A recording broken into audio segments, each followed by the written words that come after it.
everybody loved him. Hundreds of people would be by the courthouse, and he, put up his finger to the government, and that's it. This man is dying, and you still have him in solitary confinement. He was tied, his feet to the bed, and his hands were tied to the bed. People want to question if my father was weak or tough. He had a severe kidney infection. He was sick. He didn't get to see a doctor. By the time he got off the bus, he was covered in blood. If there was ever a time to become a rat or something, it would have been then. No, instead he fought 5 trials. Eli has never had any conversation with my father. You lie about my son? Like, this is how sick they are. I defend my family. I think I do a pretty good job of defending my family. But other people defend my family also. I don't ask them to do it, but they do.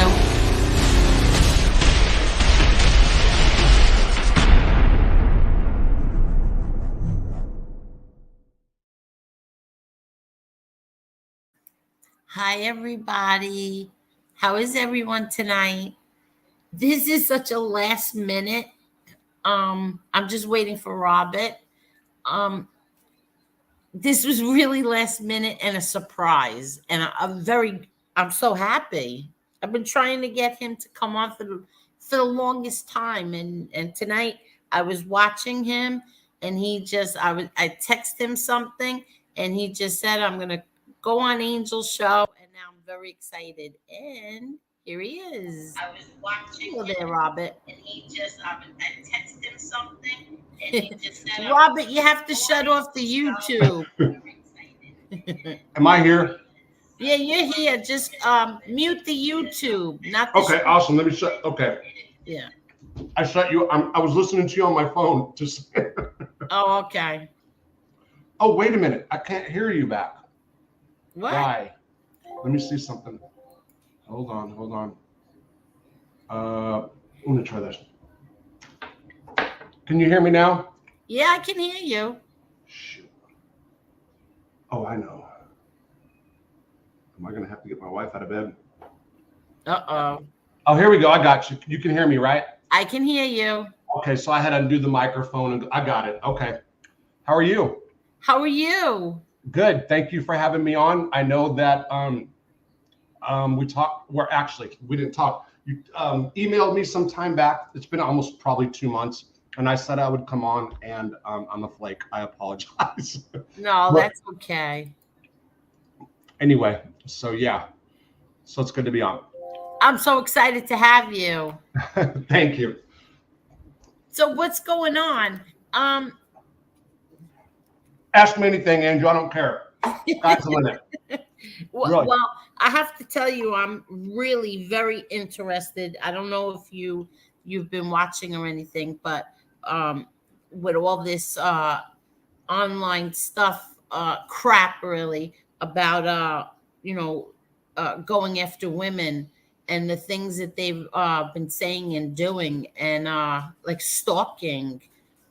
And tonight I was listening to your show, and I heard somebody say that that Florida guy has your social security number, which really, really upset me, because he has threatened to release where I live, my address, my house, like the cars that I drive, what cars I have. I have my daughter who drives one of those cars. Right. And so listening to your show and this whole violence against women, I had texted you and told you I'm all in. If you need any help, I'm all in. Yes, and I appreciate it. Wait, hold on. I'm feeding my family. I'm eating a cookie. That's okay. Okay. I'm just glad I have the little avatar, whatever it's called. I've never done this before. It's awesome. I love it. Okay. So maybe people in your audience don't know, so I'm going to start from the beginning. Okay? Yes, start from the beginning, please. Sure. And stop me, because I might get going and not stop. So you can stop me at any time. Just go in the right direction. Okay, sure. Like, don't make any turns. Okay, well, I don't know. That's kind of impossible. We'll see. You know, I'm only kidding. I'm only kidding. It's cool. Okay, so anyway, I was on a show. Actually, it was Johnny Mac's show. I was on Johnny Mac's show, and how that happened, first of all, was Johnny Mac was in my chat room during a live, just beating me up nonstop. I never knew who Johnny Mac was either, and I answered everything that he asked me, even if it was like, oh, look at how high you are, look at this and that. Like, he was just going on about drugs, and I was answering him. I'm like, actually, I'm going to do a drug test in the morning. Actually, blah, blah, blah. So he wrote me or sent me a message through Messenger. And he's like, man, I couldn't believe that you like took the time to respond to me. I really appreciated that. So I ended up calling the guy. So long story short, I ended up going on Johnny Mac's show. This is a couple months ago, probably. And as I was on the show, I kind of didn't know I was going to be set up. And what happened was, a guy comes on and he's like, let me on. Hey, Mr. Convict Inc., Mr. What should I address you as? And I still like didn't get it. I never heard of the guy before. And I'm not saying that to put him down or demean. I don't care if you've got 3 subs. I don't care if you've got 20,000 or 20 million. So I'm not saying that like I've never heard of him. He's nobody. I'm saying I actually never heard of the guy. Right. So he comes on and he wants to ask me some questions. And he says he wants me to go on his show. He never really got the questions out. And I'm like, look, I can't. And he's like, I'll give you $100. I'm like, no, you don't understand. I can't. He didn't let me talk. And then he says, $500 right now to go on my show. And I tried to tell him, I don't want your money. I will go on your show Tuesday. It just so happened that the day he was doing all that, I was being, I had the History Channel here. So Morgan Freeman's production company contacted me about doing a piece about Leavenworth. So they came to my house and we shot the piece. So I was really busy that week. That'll be aired in January, by the way. So I was trying to tell him, give me next Tuesday and I'll go on your show. And I had no idea who he was, what he was going to ask me. It didn't even matter. So then he starts calling me a bitch. And I'm like, okay, so, all right. So I kind of see this is, I don't even know him. Well, next thing I know, Johnny Mac apologizes after I got off the show. A couple other people call me. They're like, that guy's this person. So I end up watching him. And Angel, I always give credit where credit's due, no matter to who. And I actually was laughing. He kind of had me. So I was in federal prison for almost 24 years. And I've met a lot of Cubans. And there is a style of Cuban that is a lot like him that I've met, that I have laughed with. And he reminded me of a couple of those guys. So when I was watching his show, even as he was just kicking my ass with some stuff, I was laughing. So I go on and I say, hey, look at this guy, so blah, blah, but he's funny. Why don't you guys check his show out? Well, I don't really remember what happened after that. Oh, I figured out that he was one of Jimmy Calandro's guys. That's right. Jimmy came on. That's what happened. Jimmy came on, and that was when he went to Las Vegas and was living his best life ever. So I started clowning Jimmy and SoFlo about that stuff. It died down with SoFlo. Like I really didn't. I just figured he was just sticking up for Jimmy. Jimmy's got a lot of characters that stick up for him.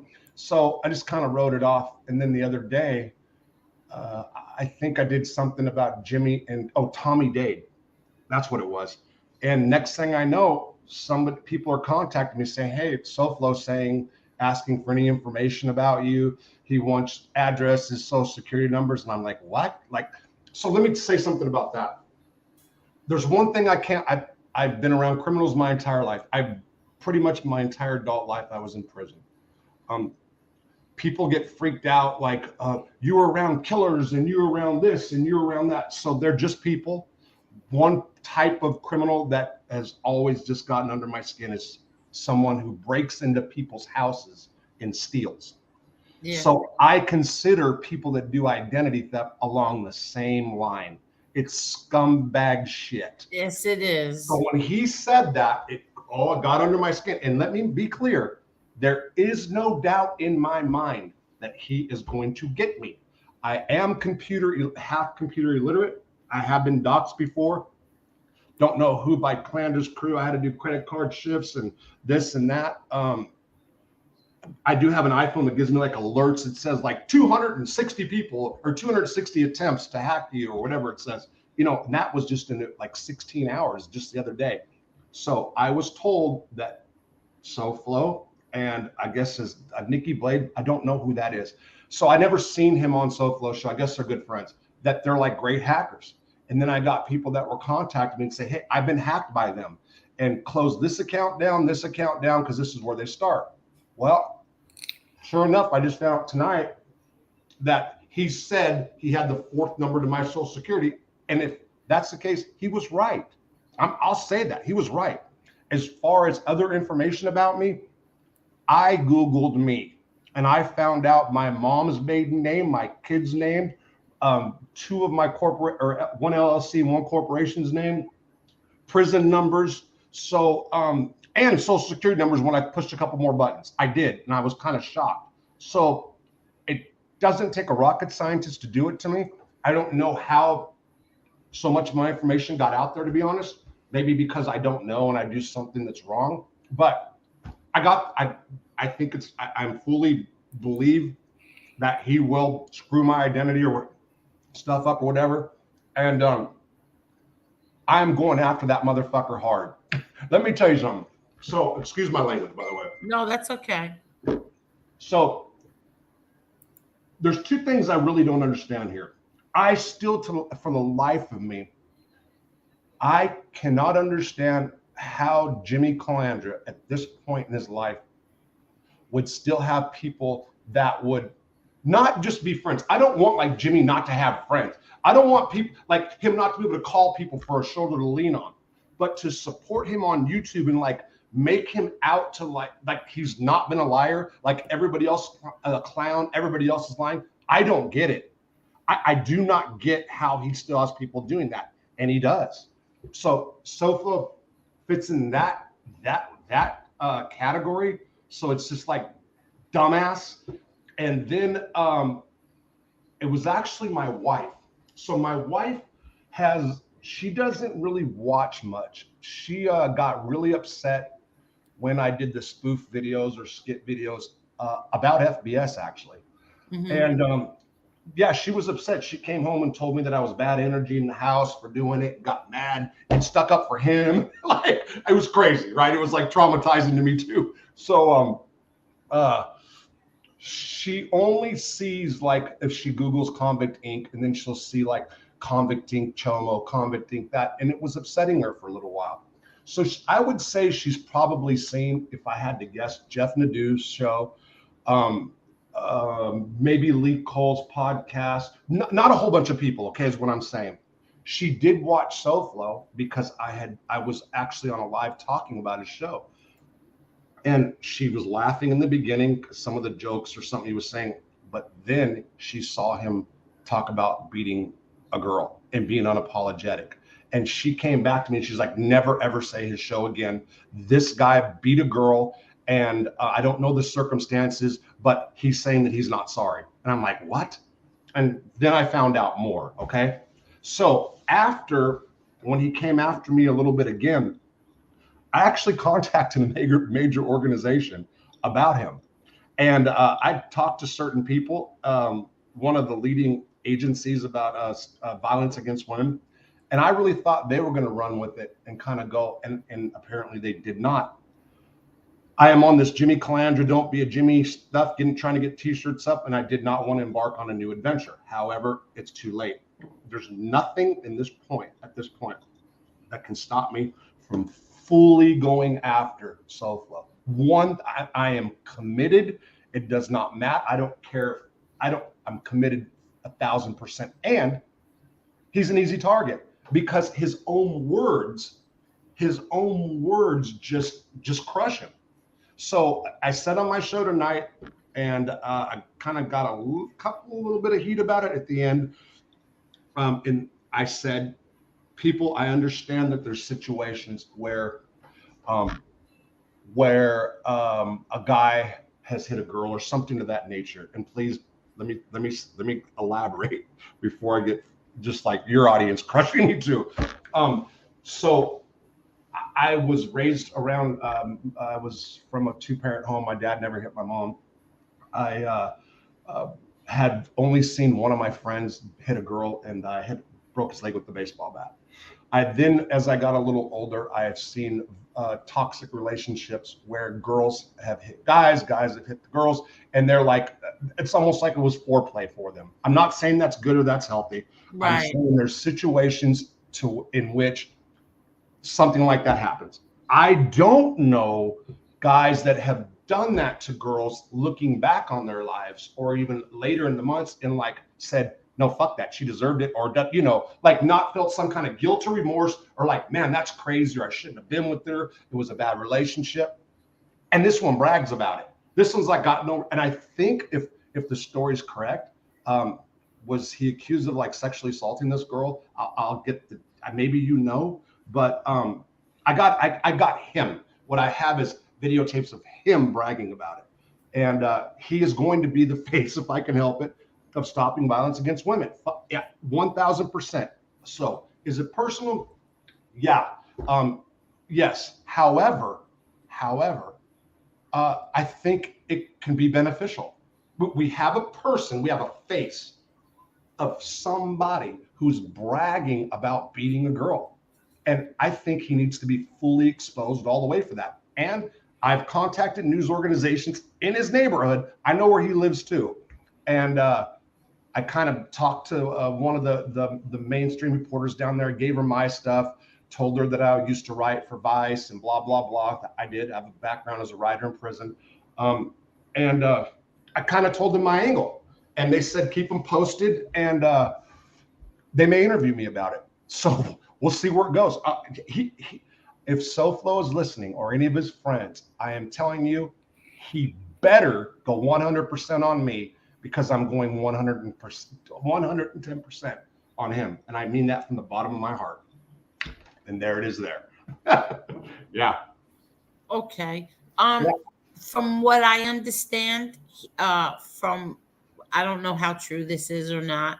Okay. He was charged with some sexual crime, but they dropped those charges because of the other charges were, how do you say that?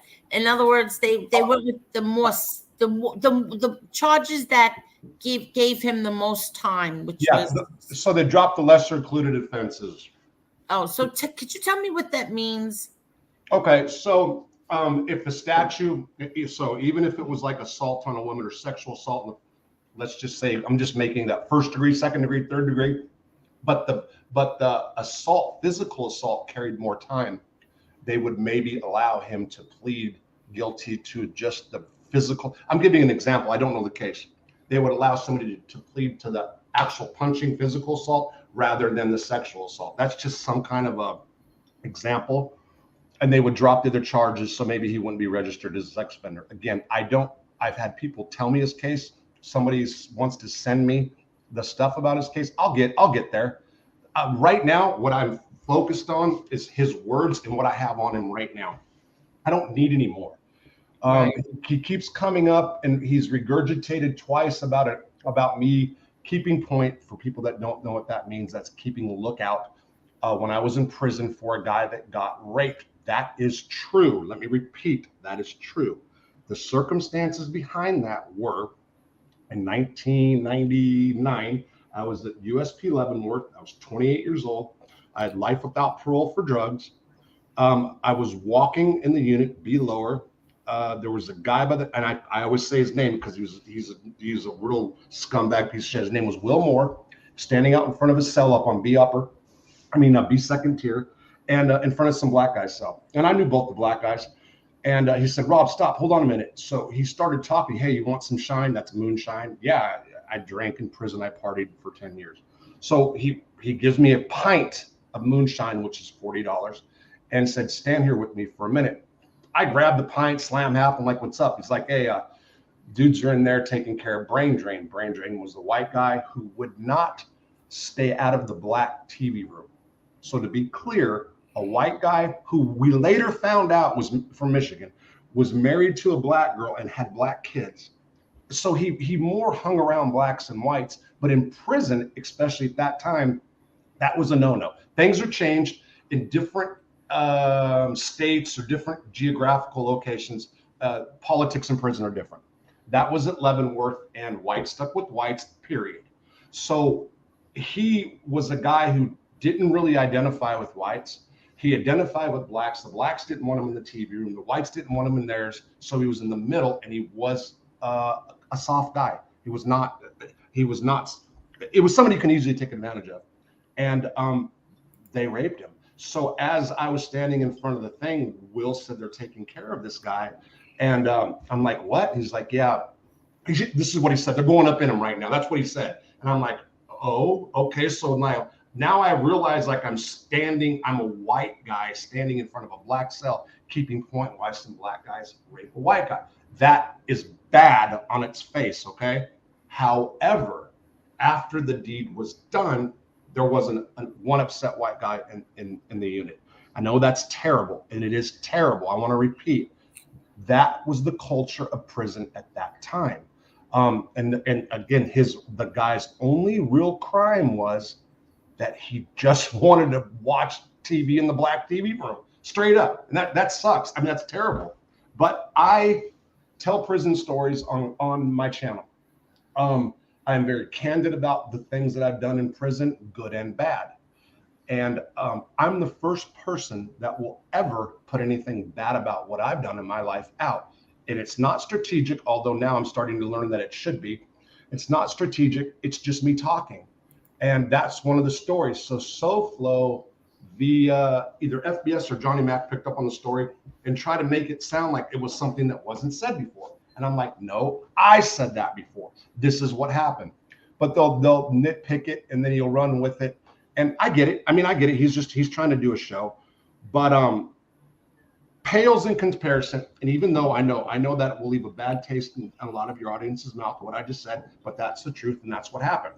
So when it comes to what SoFlo has done, what he did in prison, his crime, I'm going to get his prison records. I was already told by a pretty reliable source that he got a shot in prison or disciplinary for masturbating in front of a guard. I don't know how true that is. We're going to find out.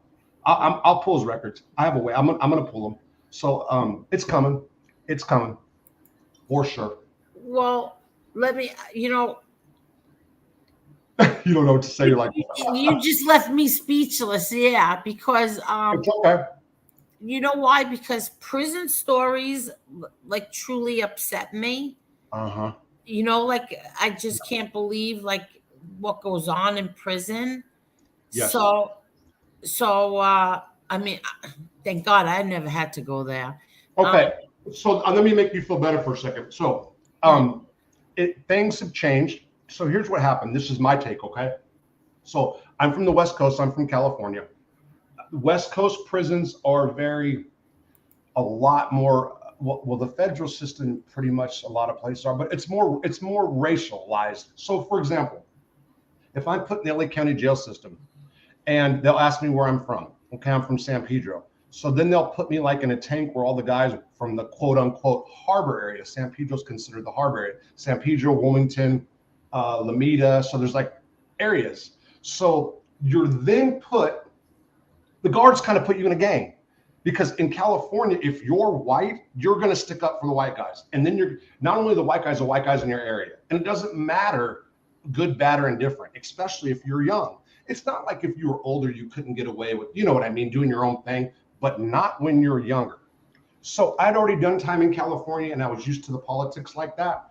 So when it came to Leavenworth in the 90s, that was still, it was like you run white, period.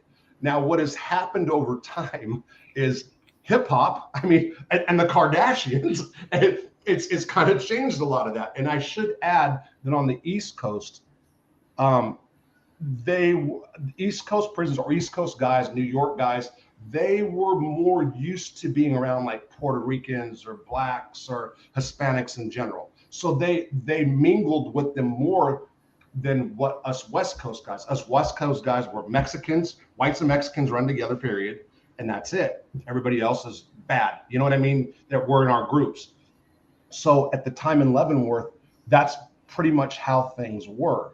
When I went to Lewisburg at the end of 2002, I walked out on the yard. The first person I heard was a guy rapping, was a white guy from Michigan. I was so because of my mentality at the time, like I was gonna go assault him. I mean, this is real talk. I was like, who's this piece of shit? Who's this? Do I want to use the term? So there's a derogatory term for African Americans, starts with an N. White guys, we would say, starts with a W. So wigger, that's the common term for a white guy that ran black. Okay. Right. So yeah. So I'm like, I'm gonna go smash this guy for rapping. I mean, think about that. That's how the brain was, right? So but to the East Coast guys, even like the Boston guys, they're used to it was a different type of mentality. Now, and as time has gone on, you wouldn't have like, well, I mean, I'm not in the USPs anymore. It's changed. It's the racial thing has gotten better. So I don't know too many white guys that don't have an MP3 player that's at least a third rap music. Okay. So it's changed. You know what I mean? Does that make sense to you? Yeah, no, it does make sense to me. Yeah. So okay, so now, were you ever accused of being a white supremacist? Oh, of course. So I was so yes, absolutely, all the time. So I was in a gang called the Dirty White Boys. The Dirty White Boys have nothing to do with white supremacy, although what's the center? The BOP? No, not the BOP. The BOP, no. Who's the people on race? What's the guys? The Southern Poverty Law Center has the Dirty White Boys down as a white supremacy group.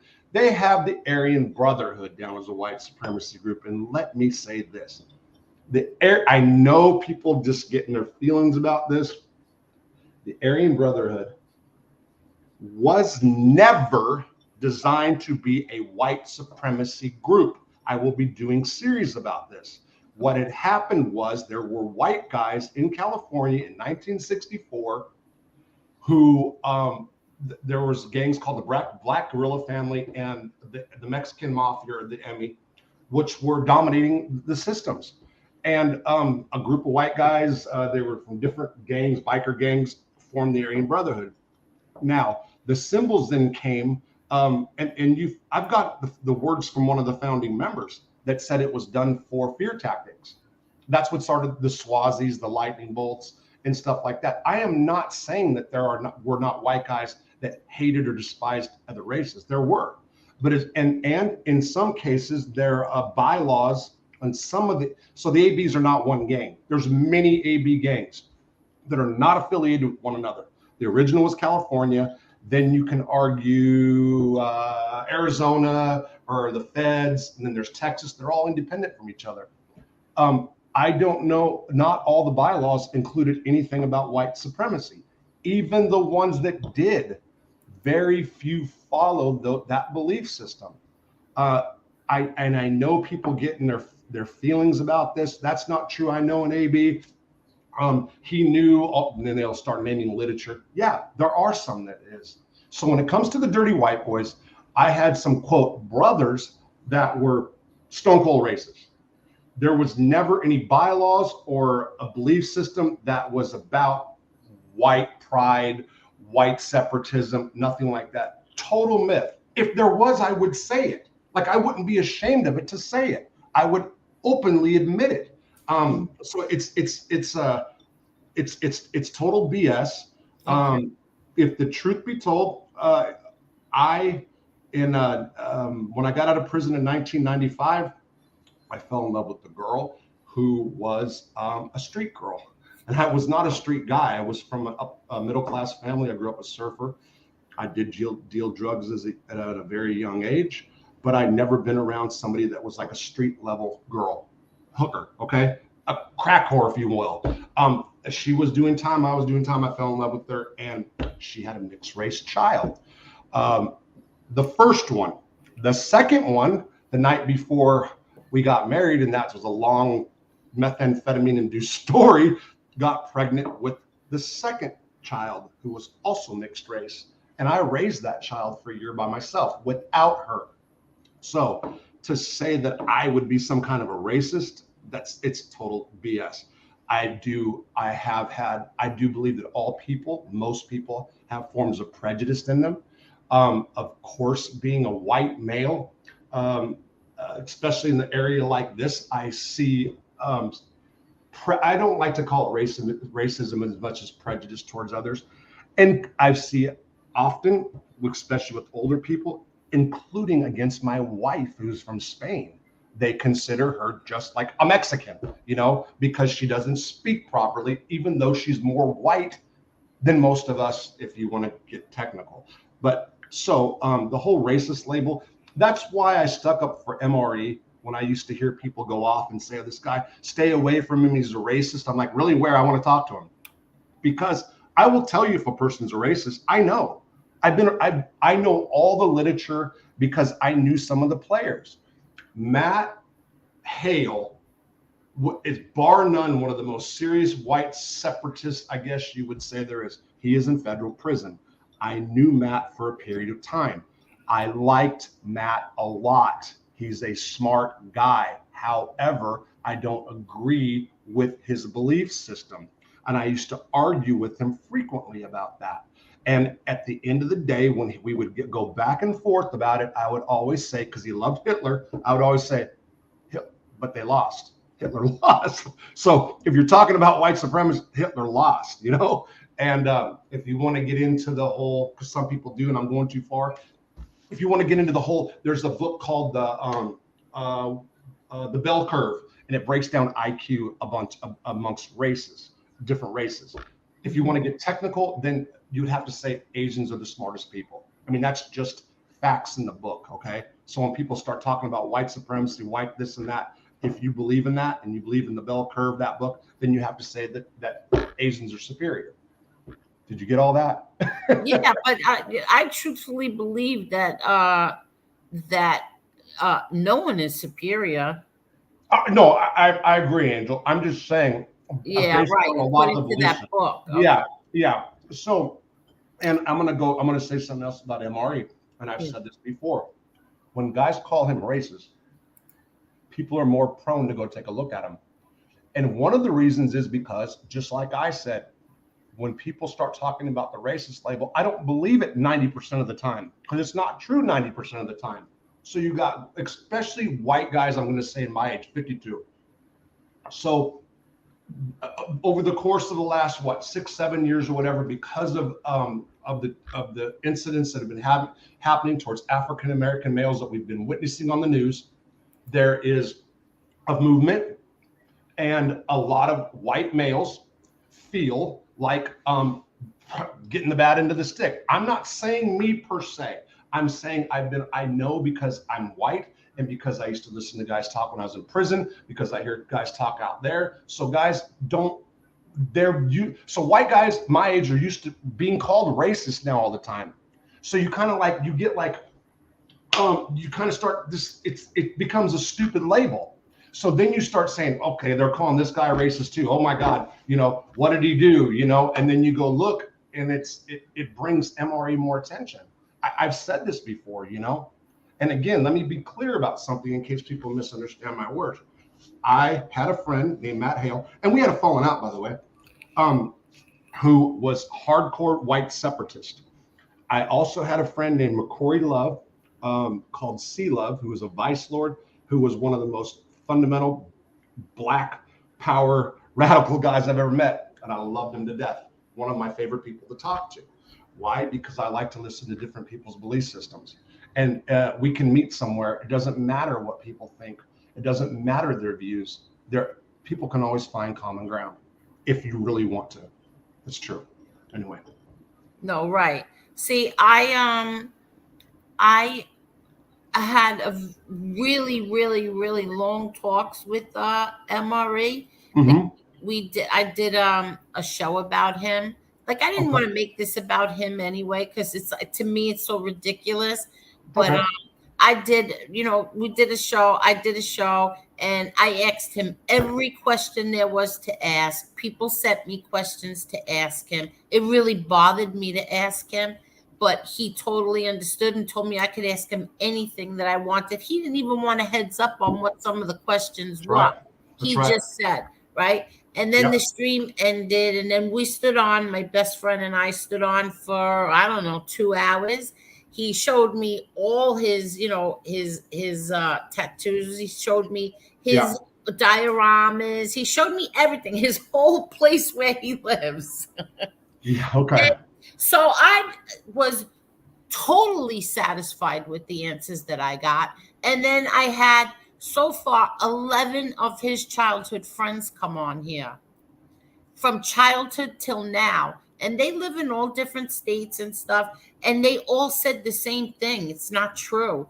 But that still is not enough for the other side. Oh, no, no, no. Yeah. So I talked to him too, because even before I ever got texted him or tried to communicate with him or anything, I started making little jokes. And one of the things I'd say is, Comrade MRE, and stuff like that. And people were just going nuts, beside themselves. So when I finally reached out to him, I'm like, dude, listen, just be straight up with me.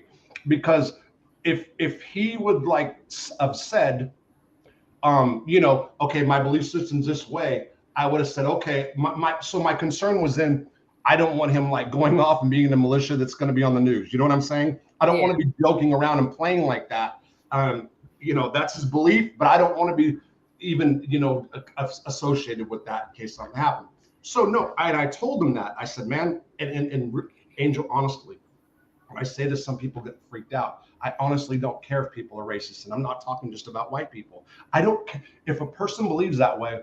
I'd like to kind of listen and find out why, or kind of hear what they're saying. I loved reading Farrakhan stuff when I was in prison. Loved it, because it was it's just something that I wasn't used to, and a lot of things the guy made sense. And I know people think that's crazy, but it did. So when I talked to MRE, and I'm like, I don't care, and he started breaking down everything about his past to me. The Hitler tattoos or the neo-Nazi tattoos to me mean absolutely nothing. Let me repeat. Tattoos of Hitler or white supremacy type crap mean nothing. Why? I spent most of my adult life in prison. Do you know how many guys in prison who are white will go get a swastika on them? Countless have no clue what the real meaning is. All they know is that they're in prison, they're doing too much time, they're around white guys that might say the N-word too much, and now they'll all of a sudden they start trying to look deeper into their identity, and then they're like, yeah, okay, yeah, white pride. They'll put it on, and then they'll a year from later get burnt out or never even know the true meaning of the stuff. It's so watered down, because so many white guys who are clueless have that type of ink on them. I mean, I just can't stress that enough. And again, so I know some guys that did time out in New York, they're like, well, I didn't see that. So different states are different, prison systems are different all throughout the United States, but especially in the feds. It's so common for white guys to get some kind of neo-Nazi or Hitler or whatever. It's so common, it's almost stupid. So, and again, the ABs, one of the original founders, said the reason they went and got Swazis and started going towards that kind of ink was intimidation. It was intimidation. So, it looks menacing too when you get more and more tattoos on you. Now it's a little different. That's become more trendy over the years. But back in the 80s and the 90s, when somebody had tattoos all over their face, it was like menacing. You know, they did it for I think protection reasons, whatever. That I'm getting way off topic now. Yeah, so get back to when you were talking to him. Oh, I'm sorry. Yeah. So, well, I went that route because people said he had a tattoo. Yeah. And when I was it's actually not like a flattering what's the word I'm looking for? It's not a flattering tattoo of him.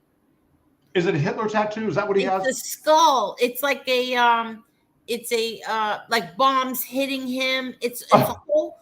It's like a World War II. He's got Patton next to it, but the thing is a skeleton, dead. What do you call it? Zombie? Okay, and so bombs are hitting him. It's MRE, not very flattering to him. MRE is a World War II enthusiast for sure. He's a historian. He's a history. Yeah, absolutely. So he sold a lot of World War II memorabilia, paraphernalia, whatever you want to say, and he was on many different sites. Okay, so when you are selling stuff of that nature, you're going to run across people that either are or believe they are white supremacist, racists, or whatever. Now, let me tell you something, and a lot of people don't know this, is that there are two different white supremacy or white separatist belief systems that conflict with one another. MRE was on sites that had one of each kind of, if I'm not saying advocating, I'm saying he was trying to sell his stuff, so he was in those kind of chat rooms. When you realize what he was doing and saying, you realize that this person was doing this as a business. Because I've had people in the past send me stuff. This is what he had. You don't know what you're talking about. He had, and I'm not going to say what people sent and said, he had this, this, and this. So I did have some of my friends that know about that and kind of looked, they're like, I don't mean to demean him, but they're saying, dude, he was trolling people. He was trolling. And he's a master troll. That's what they were like. My friend laughed. He's like, he was trolling these different World War II / white supremacist websites because he was selling stuff. So, and again, so if you know the two different philosophies and how different that they are, then you would actually like get it and just go, oh, look at this motherfucker. I mean, that's what I did. So then I started really getting him more. Okay. And I'm like, okay, so I got it. Now I get where he's coming from. And I think it's total BS to sit there and think or say that MRE is some kind of white separatist or supremacist. It really is. And I'm going to get so much. Now, you don't know. Go ahead. I'm sorry. I interrupted you. No, it's okay. It's okay. Well, what I was going to say is that we know MRE for the past over a year. And I mean, he's been extremely nice to people of all color. People. Mm-hmm. He also has two nieces that are Jewish. Mm-hmm. You know what I mean? So all of this is just like it's the same thing every single day, every day. The other side, they were trying to get every news agency in the country to come after Angel Gotti. I mean, this is some of the things that they were doing, and I think that it's really really messed up that right now you have somebody who beat a woman with a pool stick coming after me every single day, and you're worried about what somebody else might have or might not have believed in. Are you kidding me? Yeah. So they don't really have much else to go on, so they sit and go, they regurgitate and they pound it exactly.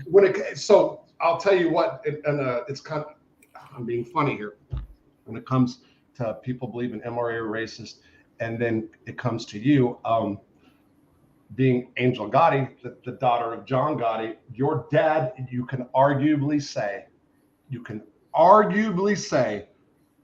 owned The biggest white prison gang in the United States. Your dad, listen. So your dad was really well respected by the ABs. I know that. Really, very much so. And so if you're putting the label, like I was laughing and saying, oh wow, so Jerry Capice is going to come out and say like the daughter of John Gotti, who was the leader of a white supremacy gang. I was kind of laughing about it. I'm sorry. No, that's okay, because Jerry Capice really, truthfully, wasn't interested in any of this. Oh, okay, I got you. Yeah, but yeah. No. So anyway, there's somebody who's asking a question, and he keeps asking it over. No problem. Ask it. Not a problem. I don't even want to ask it. Go ahead, ask it. It says, Robert Rosso, can you talk about how you debriefed? I've never debriefed in my life. What are you talking about? Yeah, exactly. The same. Oh, no, but wait, stop. Wait, let me finish reading it. Let me finish. He said, you told everything you knew about the DWBS and AB.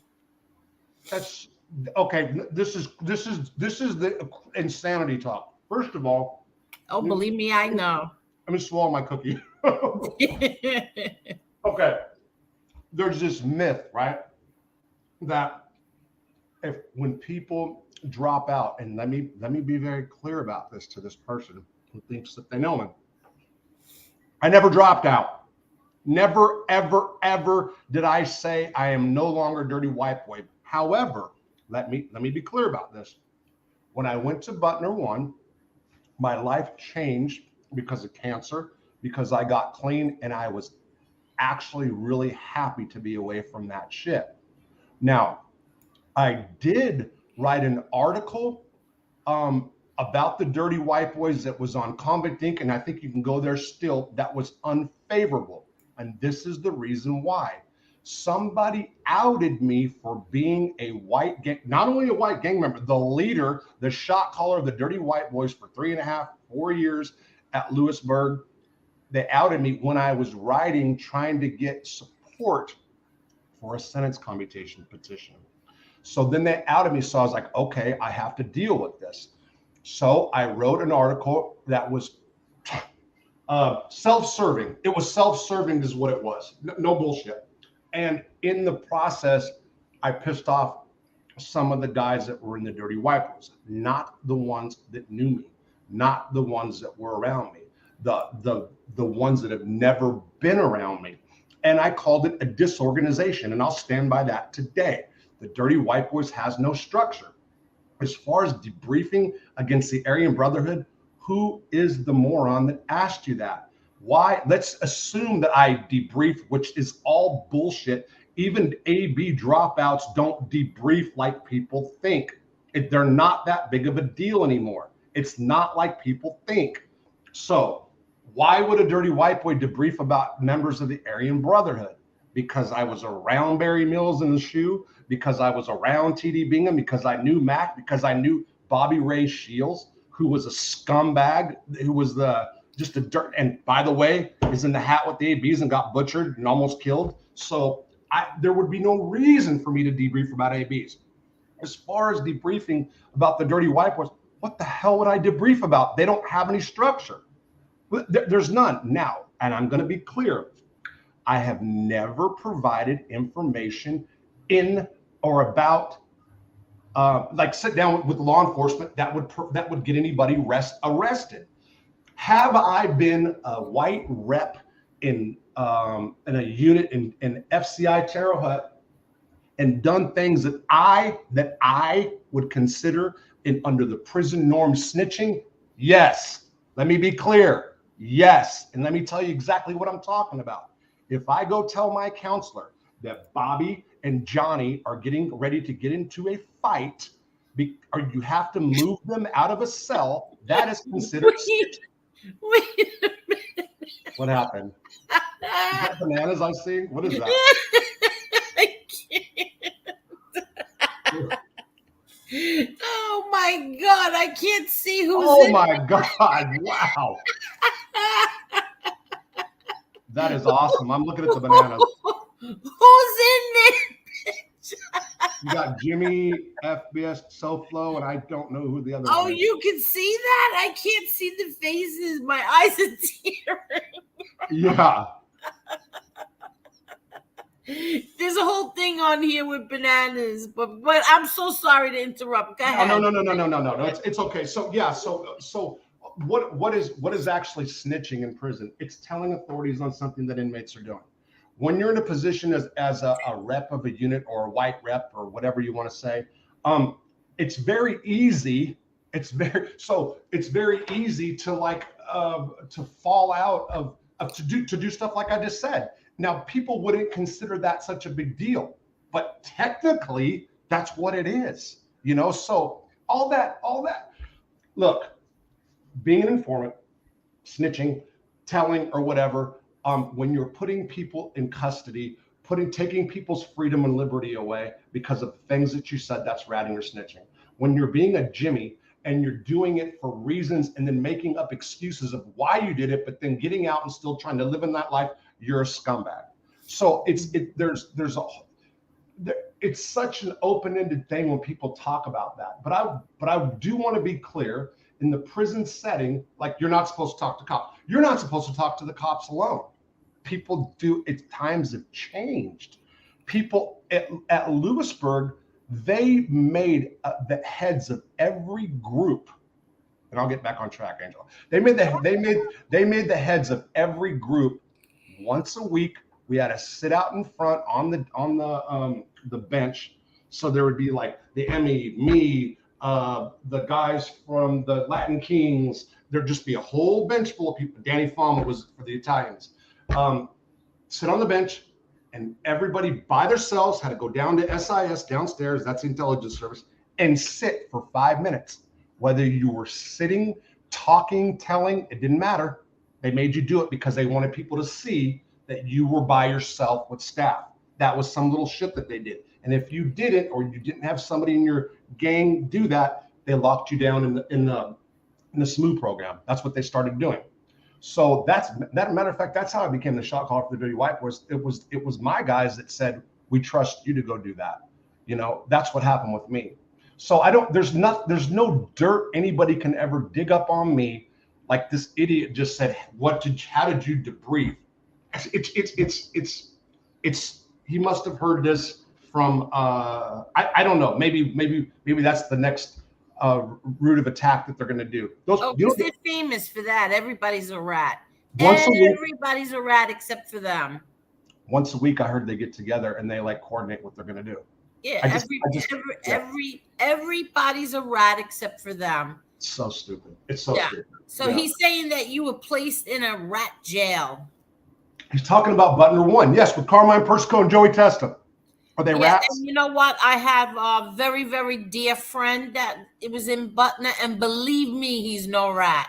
So Johnny G, I was with Johnny G. I was with Sal Scalia. I was with Sal Scalia was no rat whatsoever. Oh my angel. Okay, so I had a little issue with. Look, that guy was a man. Okay, he died a man. And when I say that guy with stage 4 liver cancer, a younger black kid, he was 60, whatever he was at the time, Sal. The judge wanted to let him out, but they weren't going to let him out. Got up and turned the TV, and he went and just cracked him. Are you kidding, Sal? No. Oh, I went and got in the fight. So when that happened, the black kid was going to hit him, and one of the black guys jumped on him and said, "No, you're not." Well, this kid was just bent out of shape, so he went and got his friends and says, "I don't care what this OG, the older black guy, is saying. I don't care how old that dude was. He can't just hit me," meaning Sal. So then somebody came and got me. Sal wanted to go fight him, and I ended up getting in a fight for him. And I didn't even know Sal 2 weeks at the time. It was all about his age. Southern Poverty Law Center. Yes, thank you, whoever put that up. Yes. So I'm reading your comment. But yeah, Sal. So he did complain a lot, but he was real bitter about his time because he was dying. But he was something else, Angel. Sal. Believe me, I know. He used to come with. He was very close with my Uncle Pete, and when we would go see my dad, and when my My Uncle Pete took us.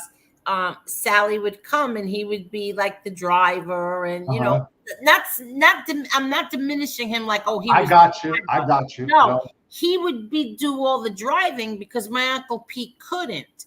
So and he would drop us off and pick us up from the prison, and then we would go, eat and stuff like that. But he was a trip. I really, really, really, really liked him. But him and my Uncle Pete together, they were like two old men. I would crack up with them. They were so funny. Yeah. So I liked him a lot. Going back to the rat prison, Butner, it is true. The Butner complex, the entire Butner complex, it's the FMC, the camp, the low, the one, the medium one, and the medium two, was considered administrative. It's considered administrative for these reasons: medical, one, yes, and two, because it became Alberto Gonzales, the Attorney General under Bush, deemed it the sex offender institution. So they had sex offender programs there. That's absolutely true. And so when you went there and you got brought in, so I went to the hospital, I had cancer. So they brought me to the hospital, and the hospital is like a neutral zone. Nobody really cares who's doing what at the hospital because everybody's sick. You know what I mean? But after you're done with your chemo or whatever you're there for, if you have to stay in the complex because you need further medical care, they will send you to the deuce, which is the 2, the 1, or the low. Of course, I could never go to the camp, but they did tell me I couldn't go to the 2 because there was a guy named Mike Mallory who was an ex-dirty white boy who had a separation because he testified against some of the dirty white boys. He would not be around me. I was supposed to go to the 2. They then sent me to the 1. Immediately, the first people I see was Carmine, Persico, and Joey Testa. There was also a guy from Philly named Daniel Castelli, a.k.a. Kazi. And if there's, let's say, 600 guys in the compound, there would be like 50 that were considered, quote, good guys, that didn't have like a bunch of dirt, that didn't snitch, that weren't sex offenders, rats, cops, blah, blah, blah. But the yards were, especially the one where I stayed 3.5 years, was predominantly what normal people in prison would consider being around the less desirables. That's true. Having said that, I loved that prison. I was with Carmine 3.5 years, and you know what? Carmine was like a dad to me, but it wasn't about that. I got to be away from prison politics. I started writing. I got sober for almost 4 years, and I really did a lot of personal self-growth. I did, and people that know me know that I have a personal beef with Joey Testa. However, Joey Testa is the one that got me to stop harassing or hating on sex offenders. And it took about 9 months, but I did. And then it was like they didn't even exist. I know people that have done a little bit of time or whatever don't really get that, but you'd have to be in that situation to understand. But yeah, somebody can consider Butner 1 a PC yard. Yeah, I've got no problem with them saying that. Not everybody on that yard was under that status. We were administrative. I was there for cancer. And I still have the same reoccurring cancer I had back then. And I'm sorry. I watched your show when you just came back and said everything was fine. So thank God, I'm happy. Yeah. So what happens, Angels? I have to go out every 3 to 4 months and get scoped. And really, I know. So this is something I'm going to have. I've already had 23 reoccurrences. So what will end up happening more likely is they're going to take my bladder out at some point. I'm just hoping it's going to be a while, Yeah. So, but it's not something. Bladder cancer saved my life. No bullshit. Bladder cancer saved my life. It's what got you out, right? Not only that, if I never got diagnosed with bladder cancer, I would have never got out of a USP or a PIN. Right. And, that's what I just said. That's how you got out, right? Oh, yeah. In part, so I would have never got clear conduct. I would have never started writing professionally. I would have never met Marta. It all came, it's like it lined up the way it was supposed to be. Yeah. Anyway. This I have a feeling this is from the other side. It's the same guy who keeps asking you these questions. You can ask me all the bad. It doesn't matter. He wants to know, how does one retire from the DWBs? The same way somebody can walk away from a life that they don't want to be a part of anymore. People can do it. There are bylaws. There are. Believe it or not, I don't know. This guy might know something about the dirty white boys. There's actually bylaws that nobody ever reads. Okay, and I never even saw them for probably 7 years. This is a true story. In the bylaws of the dirty white. Matter of fact, I should do a show and do that. In the bylaws, it says they're called club rules. It says that if you can retire for medical reasons.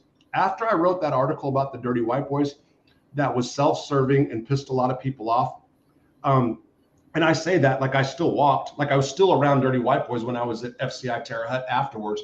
Well, 3 or 4. It wasn't really gang structured prison, but anyway, after I did that, I had brothers of mine reach out and say, Rob, why don't you just put retired over your patch? And I'm like, what? They're just like, for medical reasons, you can do that. But again, people, it's not an organization. And I'm not trying to criticize, because there's a lot of dirty white boys system that I still have big respect for. There is not a structure. There is not a boss. There are shot callers in different institutions that have no contact with ones in other institutions. It's basically guys that all share one common bond, which is the same tattoo. That's the truth. That's the truth. Yeah. So anyway. Well, that is the same way that my brother walked away. Is sorry, people want to sit there and take shots at him. Yeah, well, too damn bad. He went through 5 trials. He walked away, and that's it. Yeah. So Angel, can I ask you a question about that? Sure. And before I came on the show, we like I just said, ask me whatever. Like we had no clue what we're going to talk about, right? Right. So, and you just mentioned your brother. I have been talking to somebody recently, and I'll let him come on because he's going to be on that has big respect for your brother. I've said it over and over again. When I watched him on 60 Minutes, I was very surprised at Carmine when he was like, that's a sharp kid. Like Carmine really admired your brother. And it shocked me. This is why. Because in my mind, I don't know that stuff. My mind, I'm like, this is a slick mofo. He's either like the boss and he's doing this, or like I was trying to figure out like what he was doing, but I was surprised that Carmine was impressed by him. So the thing came up, and it came up with my friend Benny, that your brother had 302, right? But yeah. Benny, when I even pressed further in a different conversation, he's like, Rob, there is a 302, but can I say, I think I'm paraphrasing. Can I say he put anybody away? No. So there is this thing, and I'm sure like people will reach out to me after, maybe even send it to me if it exists. There's this thing about a 302. Mm-hmm. Did that exist? And I'm not, like I said, I'm not trying. I know that's your family, and I know you stick up for them, and I'm proud of you for doing so. But I hear this, and I don't know what, I don't know. Like I don't. Well, his attorney is on YouTube. He gives about an hour and a half interview. Okay. And you can hear what he says about that at that time, what was on their minds, what was on my brother's mind. And then there's my brother's on here. He even had, it's not even really, somebody put the channel up for him. And then, it just, he never really went on YouTube or anything. But he goes into the whole explanation too. And I didn't know that. Yeah, so he's on here. I'll send that all to you. But yeah. But also he fought 5 trials after that. I know that. No, I'm fully aware of that. Yeah. And so somebody else, and I don't remember who it was, said that he did, but the information that he gave did not lead to an arrest or conviction. It was all old, crappy, nothing. Okay. You know what I'm saying? It was just. There was a strategy. He had a strategy to this. Okay. So, I'm not going to explain it the right way. My brother's a lot more articulate than I am. I don't, I can't explain it the right way that he does. And I don't want to even attempt it. So send me whatever about that, just because if I'll somebody send it to asks you. again, and like I said, it's not like I'm trying to be for or but against him. your friend Benny is John A. Light's friend, and John A. Light testified against my brother. He was the star witness in his last trial, and my brother had 5 trials in under 39 months, I believe. And they're like death penalty trials too, weren't they? Yeah, the last one, thanks to John A. Light, was a death penalty. And then, thank God the jury said that he was the least credible witness out of all of them. And there were over 100 cooperators who testified against my brother between the 5 trials, right? Well, for racketeering. There were over 100 cooperators with over 100 murders just to put him away. Yeah, that's crazy. No, that is. Yeah. That is. Yeah. I mean, and thank God he's home. I mean, and he's living, he's living a good life. He's into his kids big time. That's all he does is he works, doing all these projects, and he's managing my nephew, who's an MMA fighter. Oh, what happened? Did he do his fight recently, or is that coming out? No, October 1st. Oh, okay. Yeah. So, and that's all my brother cares about is his kids, and now he's working on 3 different projects right now. But anyway, so your friend, I'm not putting too much stock in him, only because I'm not going to say anything bad about him. No, it's okay. No, it's all right, is what I'm saying. Yeah, no, I mean, he's friends with John E. Light, and my brother and John E. Light are enemies. So that's it. But there was something I wanted to ask you, and it's now driving me crazy because I can't. We went off. Crap. I wanted to ask you about this whole thing with this. Oh, that's what I want to ask you. So we got off track of this. Now, when you see these, I can't even call them men, Robert. I have to call them males. When you see these males on here and they're going after women and calling them the filthiest names, what's your honest opinion about all of that? Wow. So, yeah. Okay. Are you talking about people that are specifically targeting people's family members or individuals, or just in general? Let's just do either one, whichever one. Does it even matter? Okay. So I. Both. So for example, so the mob tube sides, okay, if you will, for example. Okay. Like I don't, to this day, like I've heard from what I know of, like you, for example, you were friends with FBS, I think, and like everybody at one time like knew each other and were on good terms, and then people took sides and said, you know what I mean?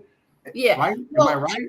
Yeah. Everybody on here was friendly, and then MRE. I'm going to be honest. MRE one day went after.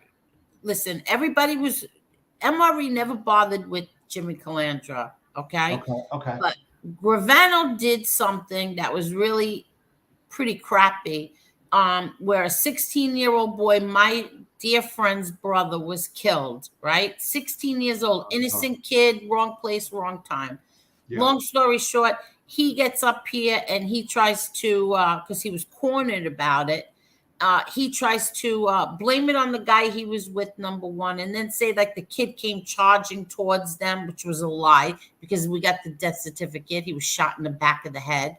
And number 3 said the kid was on drugs, which was a lie. So MRE went after Gravano, right? He did, what he does best. Yeah. And then the next thing I guess Jimmy Calandra was defending Gravano, right? And he did his thing.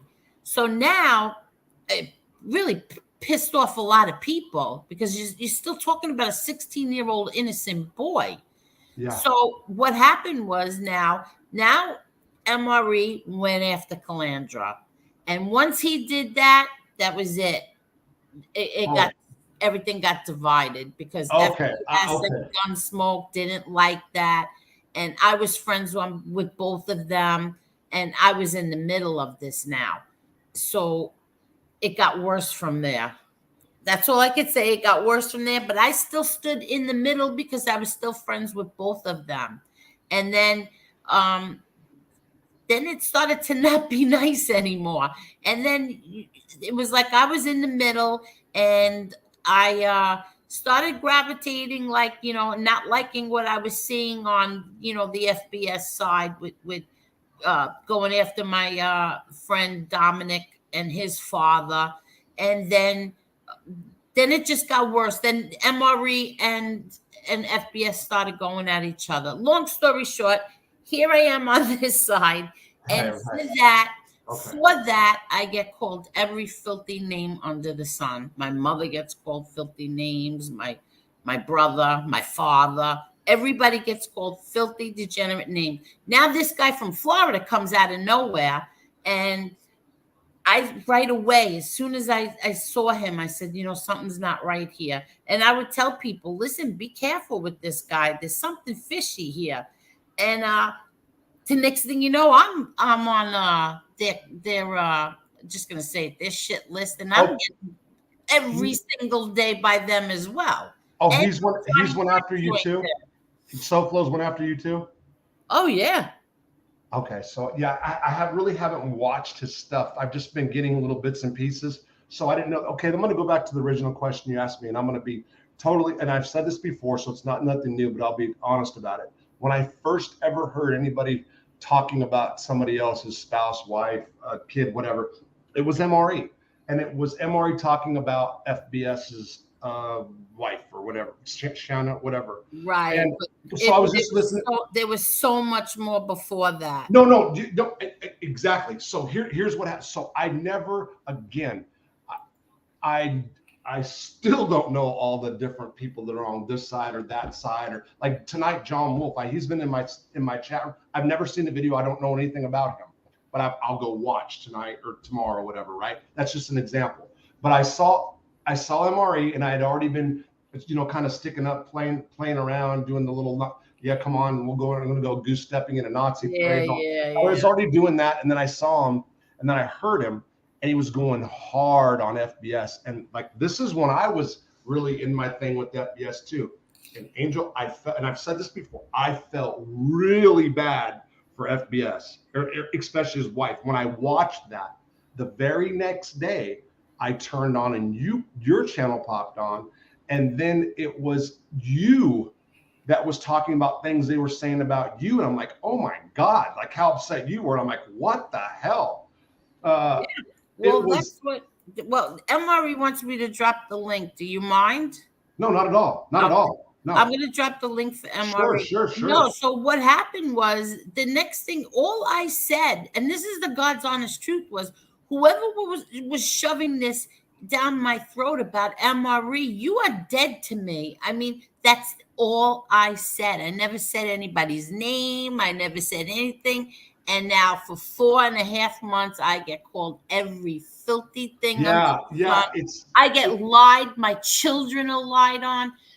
My children, they say, were drug addicts. They were in crack motels. I threw them out of my house. I never threw my kids out of my house. I would kill myself first before I ever told my kids get out. Right. And my mother, me, I took a handful of pills and fell on a floor at a family function. That never happened. But this is what's been going on for 4.5 months. Yeah. So I'm asking. What's up, MRE? So how are you doing? So I wanted to comment real quick when you talk about the Jimmy stuff. The reason Calamandra hates me so much is because, like she was saying, Sammy said Melito shot the guy, right? So Jimmy goes on thinking, Jimmy's not that smart. So he goes on thinking he's sticking up for Sammy. He's like, damn, he shot Alan Kaiser in a drive-by like this. Poof. And so, like, Sammy and them didn't see it because it was like 40 minutes into Jimmy's video. So I put up a 15-minute video of it saying Jimmy Calandra says Sammy shot Alan Kaiser, and they totally hated him after that. I think they got some creepy vibes from Jimmy anyways when he went for the 5-day sleepover.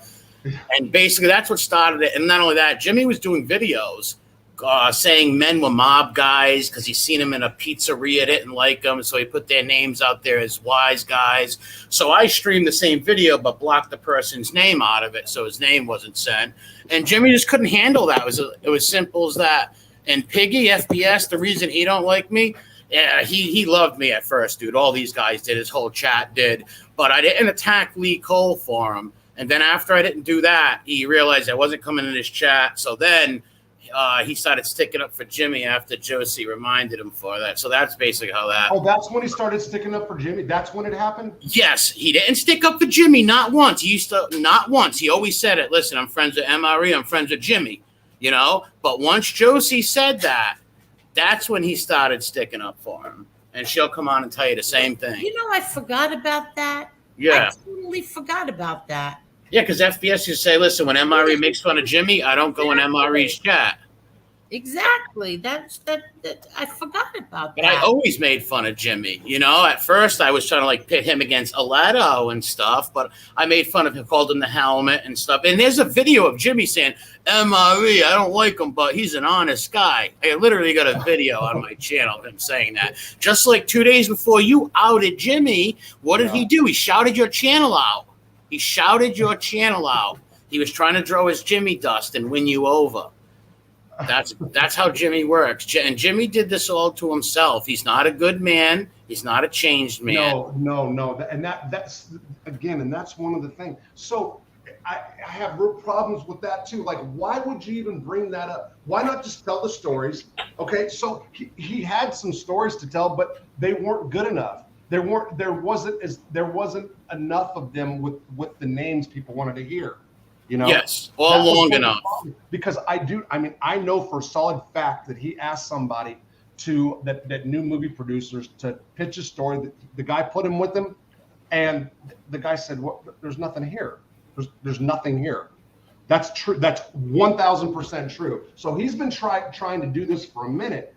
So then I get why he started going like he knew Tommy Karate, or that he puts first people there that he wasn't around. And you're right. He has done this to himself. He has. And I never ever expected to be here. Never in this right now, in this genre, and this talking about Jimmy. I was doing a story and that was it. It wasn't even about, go ahead. Oh, I thought you were going to say something, but it wasn't about, Tommy Reynolds. Yes, he's my friend, but because I knew some stuff about Jimmy and he left out the part about laughing after the lady was killed, and I just went with the story. And then it was bam, and then I got the hotel room stuff, which I had heard a long time ago, but then I got people, then I got like, okay, like I could have done a piece of journalism over it for real. That was like, I was like, oh my God. Well, he broke down over that. Even in the last live stream he did, he stayed away from all that. He wouldn't touch it. He was fumbling, but he did it all to himself. And that's why you can't go on and tell stories forever. I guess you run out of them and you must embellish. There was over 7 Tommy Karate lies on his channel. Was there? Yeah, there's one where he said Tommy Karate had him reading newspapers for him. He had a sit down for him. All this crazy. Because what I believe is that he's a 7-year-old mafia fanboy. And he idolizes them guys to this day. Only 6 months ago, he was paying Sammy Gravano to sleep over his house. It's just insane. Going to Roy DeMayo's social club and rubbing the doors. And he can't take the videos and critiquing him. I've never threatened him once or anything like that. I've never threatened nobody on here. And how does he get on that channel? It's crazy when he gets on his channel and says, like, I'm trying to keep a positive message. The title was Inmate Inc. It was about what they came up with about me this week. You know what I mean? He goes on one channel, or what he'll do is he'll use FPS. He'll go on his channel and do all the dirty stuff on there. And then he'll go on his channel as little choir boy, as little Timmy and Lassie. That's what he pulls. Yeah, let me just show Rob something. You recognize this handwriting? Let me see. I see the signature. Yeah, that's That is Tommy Patera writing a letter saying that he never met John Eli a day in his life. Oh yeah, so he wanted. So that was the next thing he was going to start up with me too. It's been a minute. I haven't talked to him or anybody in that little circle. Probably it's been about 3 weeks or so. But he was Yeah, I think he just wanted to take a break. I don't know. He was fired up about Jimmy, and I know he said that he would do a "Don't Be a Jimmy." Somebody wanted me to ask him how much, and somebody for painting. He said like $1,000 or something. I think the guy's going to do it. The "Don't Be a Jimmy" painting. So he's going to do a couple of those too. Oh my God. Yeah. He did it to himself. Like he did. Listen, when you come out here and you got 23,000 subs and you lie to them, then you double down, just because a few sycophants say we believe you. No, just tell the truth. And that's a problem with all these stoolies on here. They all embellish, lie, fluff up their stories. I'm like, my blue heaven, and they just make me sick. And so the ones who are going to be cringy and tell lies, and I can catch them in them, I'm going to roast them over a campfire. Right on. Yeah, I hear you. Yeah. Wow. So do you know the answer to this question? Can I put SoFlo's face on a T-shirt by itself? Do you have any idea? I'm trying to think. I will ask one of my attorney friends. Please do, because I've been going back and down. Now, I'm going to use the biggest. I'm gonna get with them first, but I we're gonna stop violence against women with this face. Seriously, like this man laughs about beating women. Don't be a SoFlo. I don't know, but it's gonna have all that. I like the name Tony Rape Whistle. Tony Rape, yeah, I heard that too. Well, that's a good one, because listen, that's a very serious thing right there. Especially this guy wants meet and greets, people to go meet him, and I like what Josie said. Honestly, who cares? Like these stupid terms, second degree. That no, it's rape. Rape is rape. Ooh, that's bottom good. line. That's and good. then he was covering for it. So the only reason I got that is I beat up a woman with a pool stick, and he was bragging about that too, which is I got that part. So that's what I'm using, and that's what I have sent. And that's what I'm talking about with the local media in his area, because I want to hit him locally first. I'm putting it all out there. So he better dox me. He better get my social security number, because I'm hitting him right there, and they're interested. So we're gonna see and appalled. So I want people to know what's in their community, and then I want to go further. Then I want the state of Florida. I want nationally. You know, a woman, listen to this, a woman has a channel, I forget her name. She left me a message about a month ago saying, hey, I used to date that creep. Can you want to talk, want to have me on? And then I said, yeah, and I was doing a video about the helmet, and she joined, and I couldn't let her in. And I left a message on her channel, but she never got back. She used to date, she said he was a creep. So if he did get what we call a jack-in shot in prison, if he did, and I heard he did, so I don't know that for sure. That all fits the pattern. That fits the pattern, because only creeps do that in prison like that. You know what I mean? That's a really sick fuck that whips out their shit in front of a female staff and hits. That's creepy. Yeah. So I mean that fits the pattern. That's like a precursor to rape. It really is, Well, none of that. If you look at the videos, Josie pointed out too, like he was walking around, I don't know where he was walking around, but filming women, filming their butts and all this weird stuff. And he's wearing wigs and dancing all weird, freakish. The guy and screaming like that, grabbing his privates. That's why I called him Harambe, because he had a banana in his hand, jumping around. He was jumping up and down. Yeah. It's the first time I ever watched him. Well, the first video he came out with, I don't mean to cut you off, sorry, Angel, but the first video he came out with, right, it was named Who is Jimmy Calandra and Who is Stax? So I went in there, I'm like, Stax is cool, Jimmy's a stoolie. And he's like, I don't know the proof. You're going to show me the proof, blah, blah, blah, blah. And so he was acting like he didn't know who Jimmy was. And Jimmy joined. They acted like they didn't know each other. Then 15 minutes later, they admitted they talked the day before on the phone. So it was all a big setup. Yeah. Jimmy hired those two Mom Alones to come and dox people. He thought it was going to be good and help his cause. But that's Josie's being accused of being racist. Meanwhile, Josie's half black. Well, yeah, it shows he's the biggest racist. Yeah. That whole. So the argument, it goes to nothing. So when you do find a case like that, no one's going to believe it. They're water. Thank you. You just took the words right out of my mouth. Yep. It waters it down. It waters down the whole racist thing.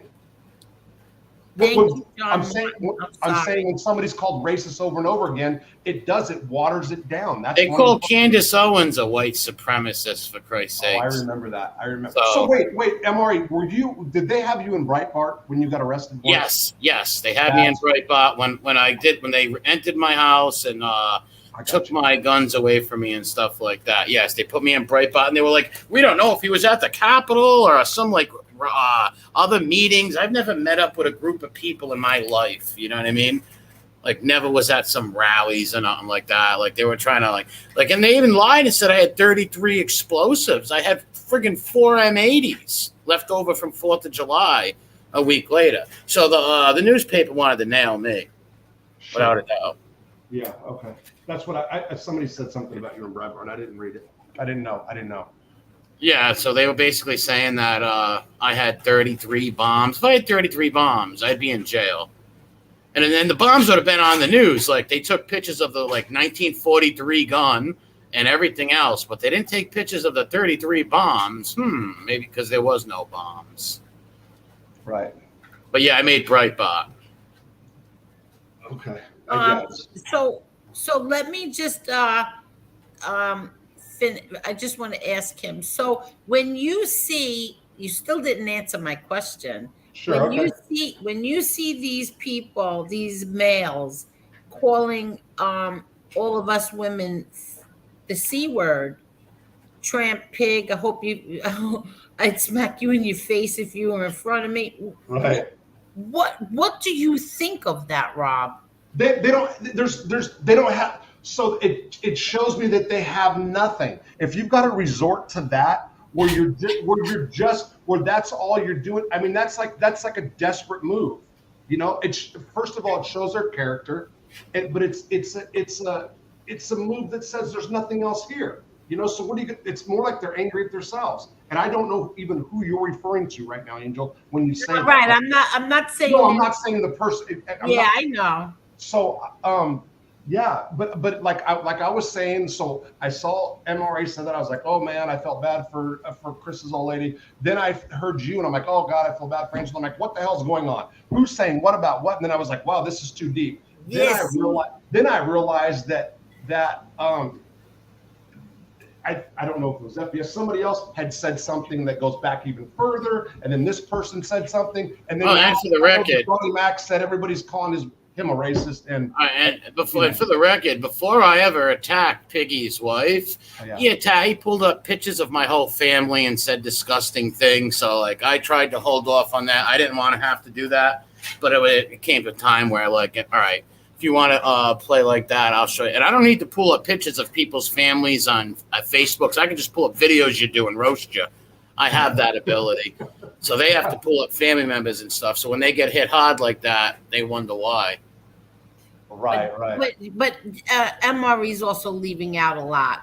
I mean, they went after his entire family, said horrible things about his mother, his father. And I only use stuff of theirs on YouTube. Exactly. I never went and pulled things off of the internet, put their families up. I didn't do that. I just put things that they put out on the internet, stories him and his wife told, and just did it the right way of just trashing them with that. Yeah, maybe did I go a little hard, but yeah, what do you expect when you pull? Yeah, no. So again, like I said, she asked the question. That was the first time I even heard of something like that. You know what I mean? That was the first time I got hip to all that or what was being said.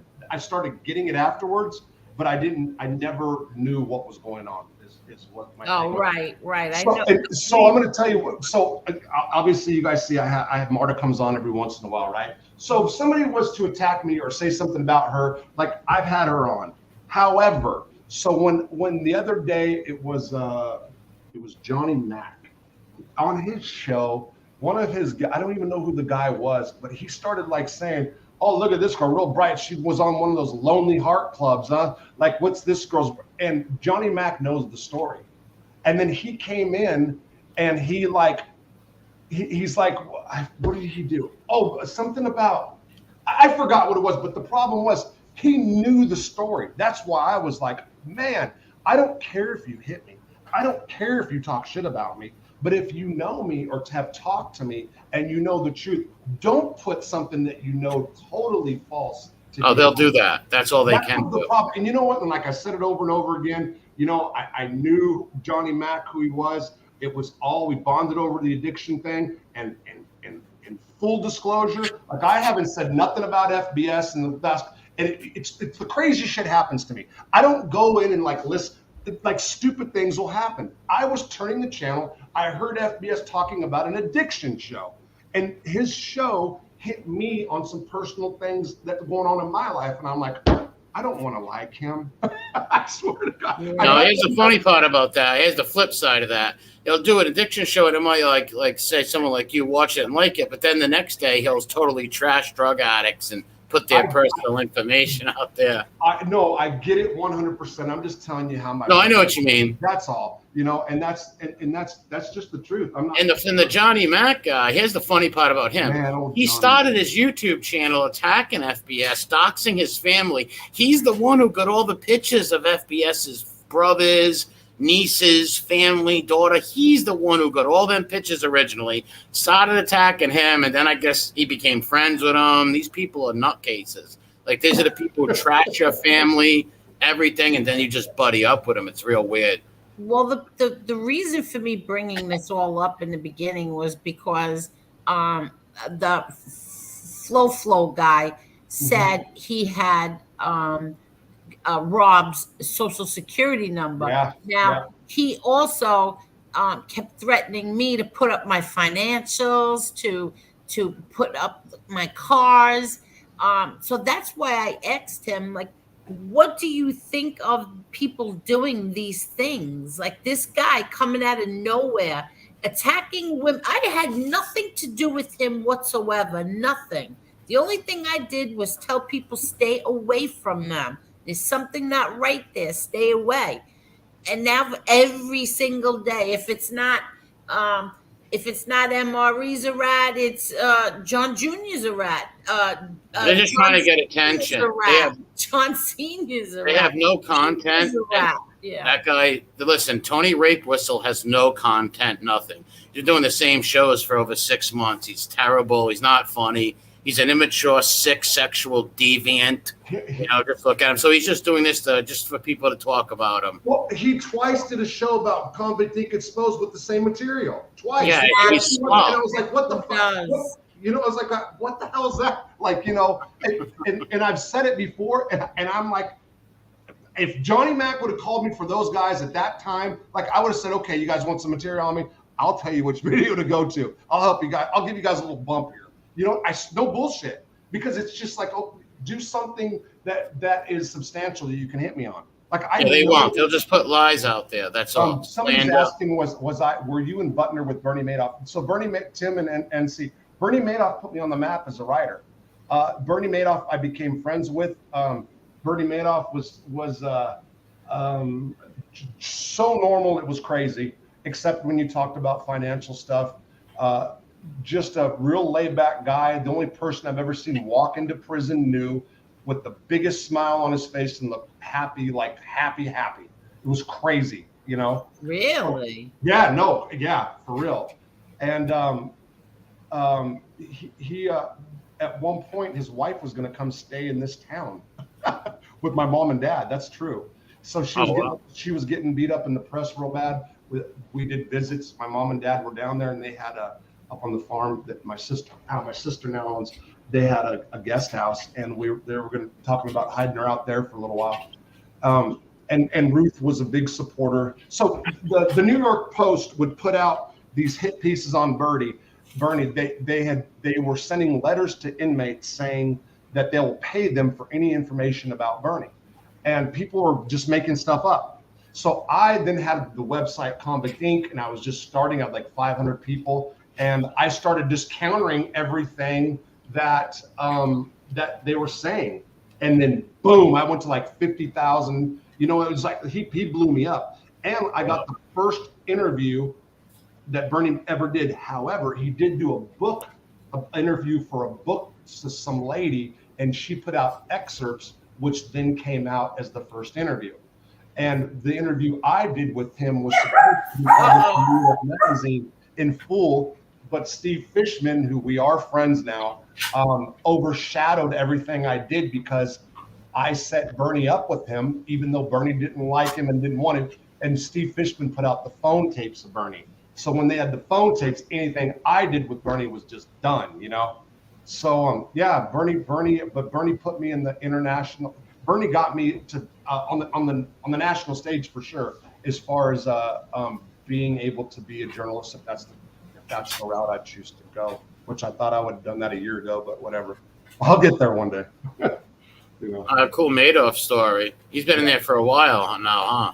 He died the day after I got out. Oh wow, I didn't know that. He died, and what's sad is the guy who did his compassionate release, all he ever had to do was look, because the judge said that they wanted to let him out. In so many words, he would have let him out, but he didn't redeem himself, which was the most crazy BS from the time that he pled guilty. I know it's the manner in which he did that people didn't appreciate. Plus, a lot of people did get hurt over the guy. Let's be real, you know. But it's not like he was not remorseful. He did, and I was there when his. Was it a Ponzi scam? Oh yeah. Let me tell you something. It was one freaking bank account. So there's no way the banks and nobody else did. He had one bank account. So you give me, it was like 95 and everything was starting to crash. Some Saudi said, hey, what can you do with $1 million or a bill, whatever the amount was. It was a big amount. And he was like, he didn't want to say no. So what he did was he gave him the return. He gave him his own money back, you know, and he gave him like 9% on his return. So the Saudi tells, and this is, I'm being hypothetical, but I know it was like a Saudi guy, I'm pretty sure. I just forget the story right now at the second. But then that guy told a friend, and then so on, and then so on. And then he was going out around places in Florida, West Palm Beach, big Jewish communities. And he was telling people that he can make their money back. So, but he wouldn't touch nothing under 5 million. That's what he'd always say. I didn't want to hurt nobody under 5 million. Whatever. But all the money went into one bank account and literally pulling it from the bottom to pay people at the top. So there's no way in hell that there's no way that the bank didn't know that. And that lasted for 17 years, and the shit hit the fan. It all fell apart on them. And I'm not saying this to like, oh, it wasn't that big of a deal. It was, but people like, and there for sure was the big American company people involved, for sure. So he saved people, you know, he did. But look at his family, destroyed his family. That was the last thing I asked him, you know, like, was it worth it? And he said, like, I destroyed my family. Like, I just totally destroyed my family. His son hung himself. The other one died of cancer. You know, Ruth left him, and sad. I mean, but that's he paid the price in the end, and a lot of people got hurt. That's true. I didn't hear. He died? Bernie died the day after. So I got out April the 13th, 2021. He died on the 14th, April 14th, 2021. Yeah. So the thing that bothers me the most out of all of this, truthfully, is I just don't understand how anyone, I don't care who it is, how do you defend somebody who gets up there and proudly says he beat a woman with a pool stick? Tell me. I want to know how anybody can defend this guy.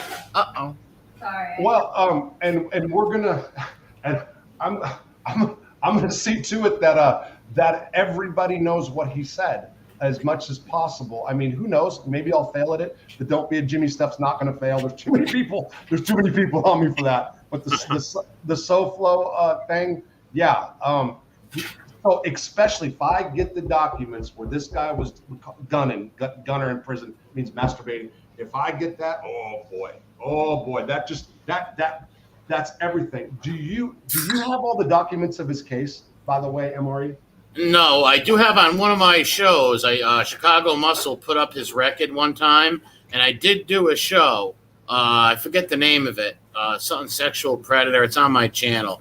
But yeah, I show where it shows all his charges, 2nd degree sexual assault, which is really rape. You know what I mean? All that stuff's up there. Yeah. Okay. Okay. The guy's So, a total at creep. some point, I'm going to want to pull it. But right now, like I said, I've got his own stuff that I'm showing. And please, Angel, can you find out from your attorney friend the legalities on that?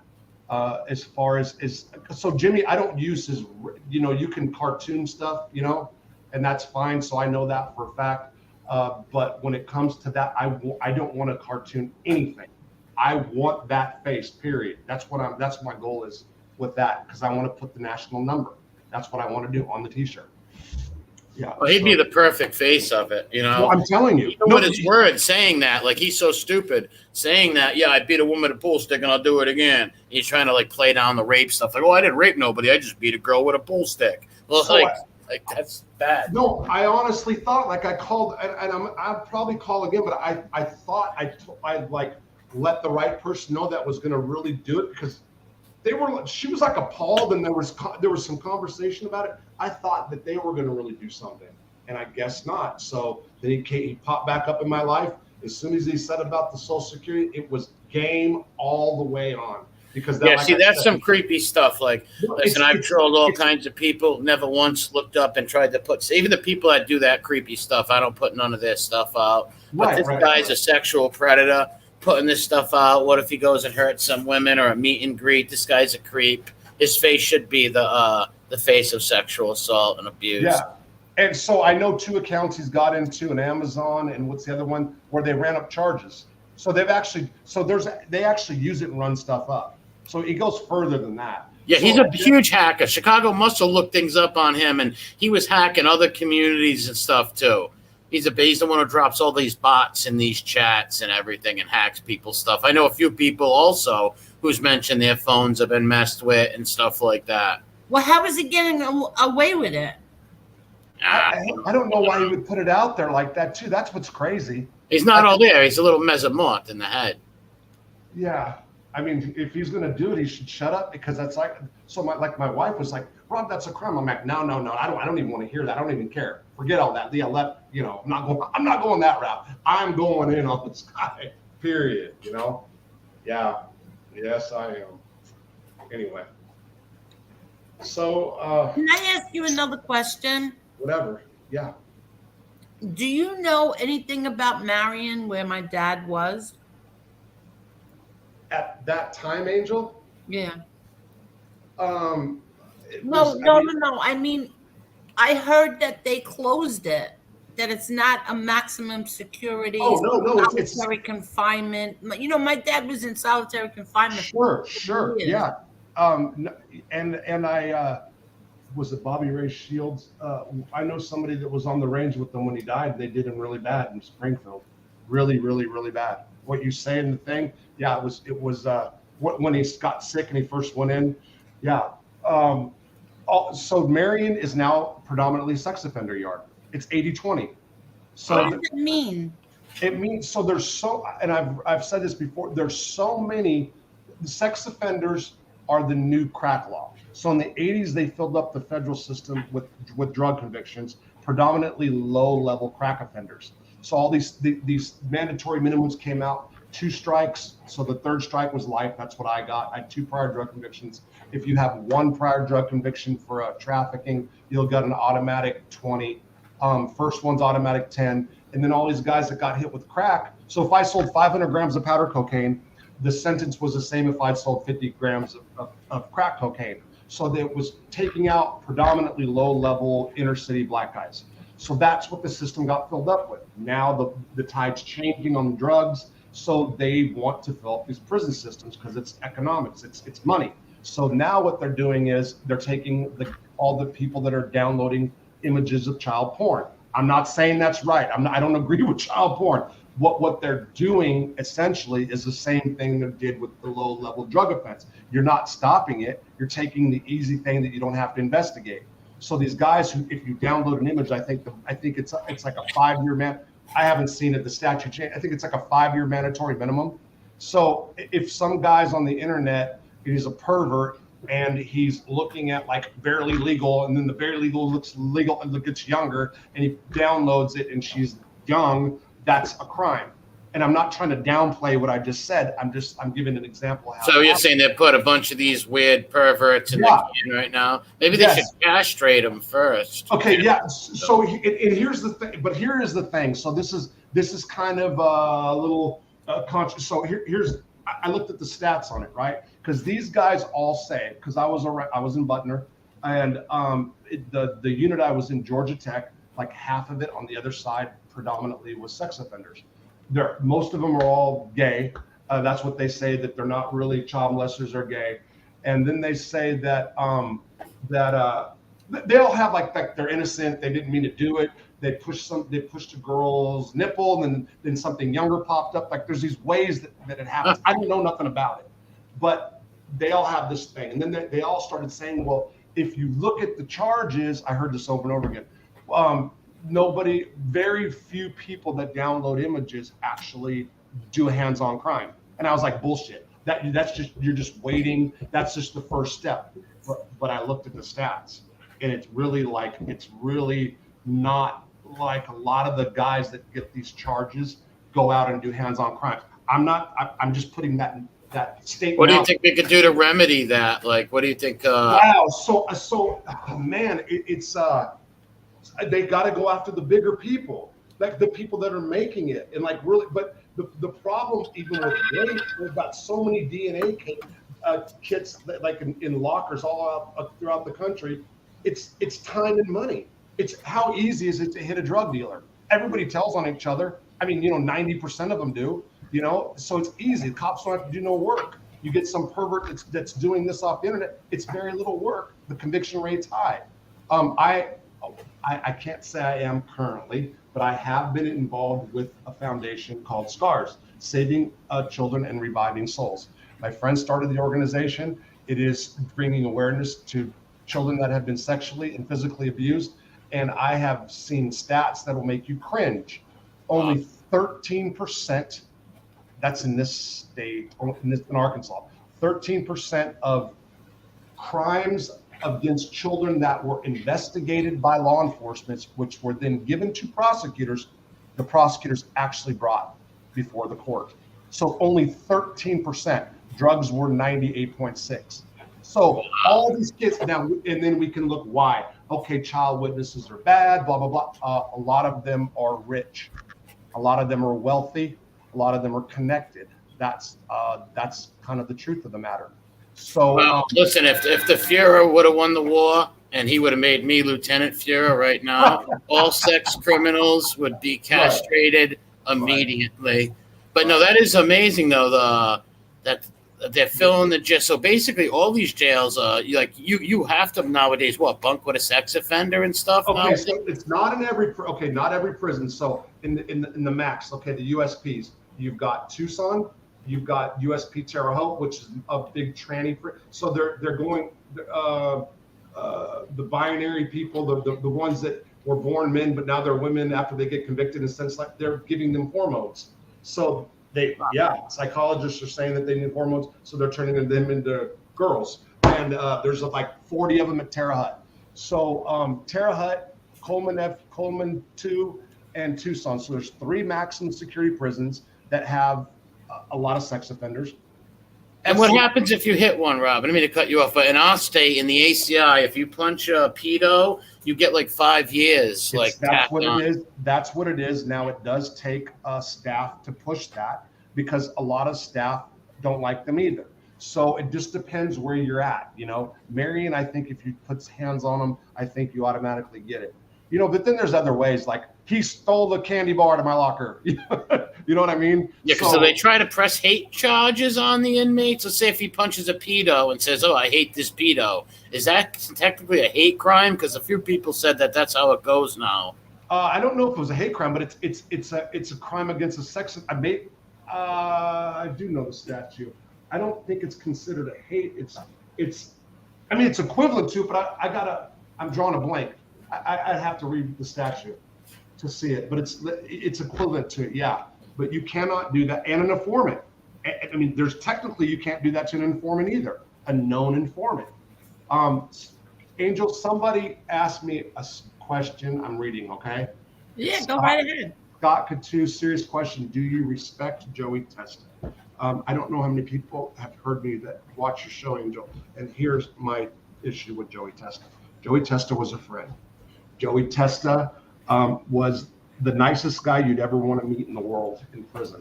He was respected in Terre Haute tremendously when it was a USP before he got cancer.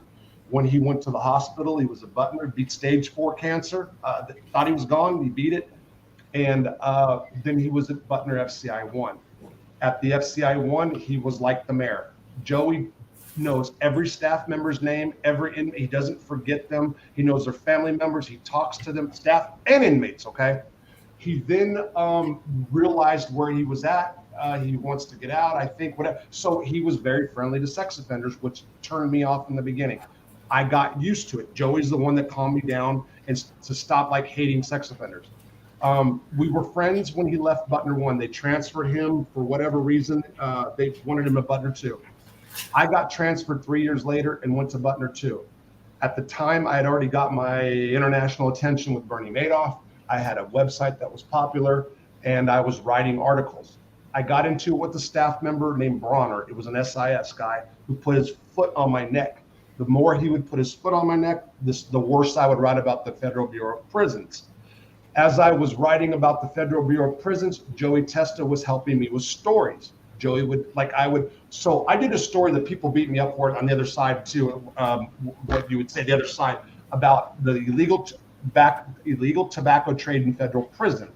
This story was done after a year of like 7 different staff members of getting caught. And the article was actually about prohibition on tobacco. It wasn't about exposing the already exposed illegal tobacco trade in the prison. So Joey was a fan of that story. Then he wanted me to write one day about how the guards never get off their ass and to stay on the computer. I really thought that was a little much because I liked a lot of the staff. When you're going after the guys that are like in your unit, it's a little bit different. You know what I mean? I wanted to go after the bigger picture. Gotcha. So then I don't know what happened. I forgot. I was getting a lot of requests from media. I mean, every week I would get 2 or 3 requests from the media. And I had friends that were like at ABC World News, 2020. I met a lot of people because of wow.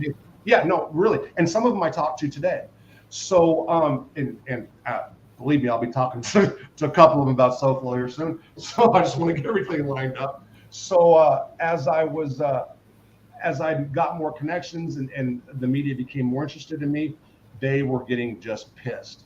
And then I was, well, you seen like, so I'm a poor winner. I spike the ball in the face when if somebody does a story about me that's stupid, I like don't stop and I just like treat them bad. I was doing that to the staff too. It's my impulse control disorder. So they were getting mad. And they must have hated you. Oh yeah. Okay, that's that. Okay, so you put it right. So then they went to Joey. And what happened was I went to the hole. They locked me up that was when I relapsed. It was my first freaking relapse after almost 4 years. They kept me in the hole for 90 days, which you usually go for 30 if it's been that long, because I was under email monitoring. Email monitoring meant I was getting up to 600 emails a day. So somebody's job was to just watch Robert Rosso all day. So they went to Joey to like stop this guy. Okay. Well, when I got out, I didn't know. Joey didn't run and tell me that. Somebody else did. So we were at the table in the chow hall. Joey approaches me about it. It was Kevin, Kevin Womet. It was his uncle, or it was Jerry Womet, who I liked a lot. Gerard, yeah. Yeah. Some other guys. And Joey said, what are we doing here with this writing thing? And I said, excuse me? What are you trying to do? What are you trying to prove here? I'm like, what are you talking about, Joey? So we have words, and I said, wait. Why didn't you tell me they pulled you out at 11 o'clock last night? Or are you telling me that you're sticking up for staff because he was talking about inmates or staff. I forgot how it went. He said, he yelled in the chow hall, I would stick up for staff over 99% of these scumbags in this prison. And when he said that, everybody stopped and turned because he was like saying, because there was already things like Joey's too close with staff, Joey's got Stockholm syndrome, Joey's telling, blah, blah, blah. And I go, really? I said, okay. And he goes, and if you don't stop this, you can't sit at this table. And I said, I'll do a better one. I'm not sitting here. That's when I went and sat at the weirdo table, which was the chomo table, which was the sex offender table. I did that to spite Joey, and I did that to embarrass him, and it worked. And I don't regret doing that. I got that mad because I felt he turned on me. After that, I lived in the same unit. We just didn't talk. They kept locking me up any little chance they got, the staff. They went to Joey, and Joey put a separation on me because I befriended the warden that got there. And I said, listen, this is what's going on. This is what this SIS is doing to me. Yes, I'm writing bad BOP stuff, but I showed like I had to write, blah, blah, blah. And she got it. She's like, oh my God, these guys are fucking with you. They were trying to ship me when I had cancer in me, and they didn't remove it for 4 months, okay? And she caught me being on a chain being moved and realized how bad it was. Well, they then went to Joey, and Joey agreed to do a separation against me. So I got shipped. Well, then I get a chance to go to Terminal Island. Joey goes to Terminal Island. I go to Terre Haute, and I get a chance to go to Terminal Island, which is my home. It's in San Pedro. It's my backyard. I have children there, grandchildren there. So when I found out, they're like, we got bad news. They were going to let me go. You can't go. And I'm like, what do you mean? You got to step? I said, no, I don't. And I said, who? They're not supposed to tell you. They told me. I said, oh, wait a minute. Listen, we can be fine. Get a hold of this case manager, and we can work this out. Joey, he'll take it off me. I'll be able to go. I'll be goddamn if he said no. So he actually stopped you from going. I would have no reason to ever say that about somebody. He stopped me from going home, and that is my problem with Joey Testa. That is what happened. And somebody asked me, do I respect him? I don't respect what he did in that way. Joey Testa, if they had a death penalty back then, should have been death penalty eligible. I'm not saying that's what I wished. Having said that, they did not give him the death penalty. And if you judge his behavior in prison, he is a model inmate. I do believe he has Stockholm syndrome. He closely identifies with staff. I do believe he's a whistleblower in prison, or a hall monitor is what I say. So that's my personal belief. But I would say 100% Joey deserved a compassionate release based on his actions in prison. So there's my statement about Joey. Yeah, I don't know much about that guy. Well, I'm just saying, and it was all I know is that anybody that stops somebody from going home is that's a pretty shitty move to do. No, and like real I said, shitty. that was years ago. There's no reason. And Joey, Joey's a tough guy. Like, he can fight. He didn't because he didn't want to get in trouble. But it's like, even him 10, 15 years older than me, look, I'm not tough. I'll show up to any fight that I have to show up to. But it's not like he would have be worried if I showed up, you know? I mean, he probably can take me at 65, to be honest. But the thing is it would have never come to that. There was no reason for that. You know what I mean? And it was like, that's my home. Like, you're in my home and you're telling me I can't go back. You know, that was fucked up. Somebody's Kane Shades, he's asking me, were you locked up with Willie Falcone? Yes, I know Willie Falcone, and Willie Falcone knows me. Okay, that's it. Anyway. Willie, yeah, I don't know that. Oh, from Florida or something? Yeah, Big Willie. Willie. There you go, Brady. Well, how was the longest you've done in solitary? 18-month shoe program. I did like 16 or 17. It was supposed to be 18 months. They let me out because of a warden by the name of Mickey Ray came to me. We used to bicker back and forth. I assaulted somebody in the chow hall. That was his pet peeve. And then every time he came around in the shoe and had something to say, like, I was either smoking a cigarette, which is contraband, I had a gallon of wine up, I had a radio, not supposed to have radio. Every time he came around. So no TV or radio? No. Really? So what do you do all day? Just read a book? They just want you to read a book? That's it? I drank and did drugs. That's what I did. I mean, I'm on the History Channel in January, and that's what I talk about. Like, Leavenworth was flooded, and if you went to the shoe, when you walked in, they handed you a trash bag because trash bag to make wine. They wanted you to make wine because if you made wine, you didn't leave your cell, then they wouldn't have to take you to rec. So they just rather have you stay in your cell, get drunk, and shut up. And if you want to fight with your cellie, fight. That's what they did. And so they have cellmates, and see, I don't know much about the prison. So they have cellmates in SEG. Yeah. So yes, at some point I started refusing them. So I had a life sentence and I started using it. So I started saying, okay, listen, I'm tired of cellies. I don't care if they're my brothers because I got patched up dirty white boy then. I don't care if they're my brothers. I'm not selling with anybody. They're like, yes, you are. I'm like, okay. So then we all, when you're in the gang stuff, you know how to slip your handcuffs. So the next person that came in, I didn't know, poor guy. As soon as they opened the door, I slipped my handcuffs and knocked him out. And I said, I told you I'm not taking a cellie. And from that point on, I didn't get cellies, So one time I did. They came and gave me a carton of cigarettes to take a cellie, So I was just using the whole. What was the craziest cellmate you ever had? Like would do weird things at night, like get up. Ooh, wow, great question. Let me think. Yeah, because one guy told me he had some guy that used to sleepwalk in his cell and like scream at himself, and he didn't know he was doing it. Wow, who's the craziest cell? The craziest. Like anybody with psychosis who was talking in their sleep, screaming, or anything like that. No, there was a guy next door like that, but not myself. I'd have to really think about that. I always did actually pretty well with cellies. I did really, really good alone time. That's when I started writing. I used to have a workout routine. So it was, I could have did ADX or that kind of time really, really well. And that's how you learned writing? My friend Dean Wilkinson learned how to write in prison also. Talk to him tonight. Yeah, he learned how to write in prison. So a lot of those programs that you took a program and learned how to write in there? No, I taught myself, and I'm going to tell you something. So I stopped learning education-wise. I went to Catholic school, and probably about the 7th grade. So in the 8th grade, I didn't pass into the 9th grade. You had to take a test, aptitude, whatever they call it, and I had to go to summer school in the 8th grade. Well, so the day we took our test to get in the 9th grade, it was a big swell. I used to surf. I got stoned and I filled in all the bubbles and ran out to go surfing, and I didn't pass. So then they made me go to summer school, and I cussed out a nun, and so I had to go to public school, which to me was like going to prison. Right? I was like a sheltered white kid who had to go to this multi-ethnic public school, was like a prison. And when I went, they were way, way behind. So what I was getting in the 9th grade was what I already learned in the 6th and 7th in Catholic school. So then I just became a full-time partier and fuck up. And that's pretty much started my career drug dealing after that. And when writing, to this day, I don't know English language I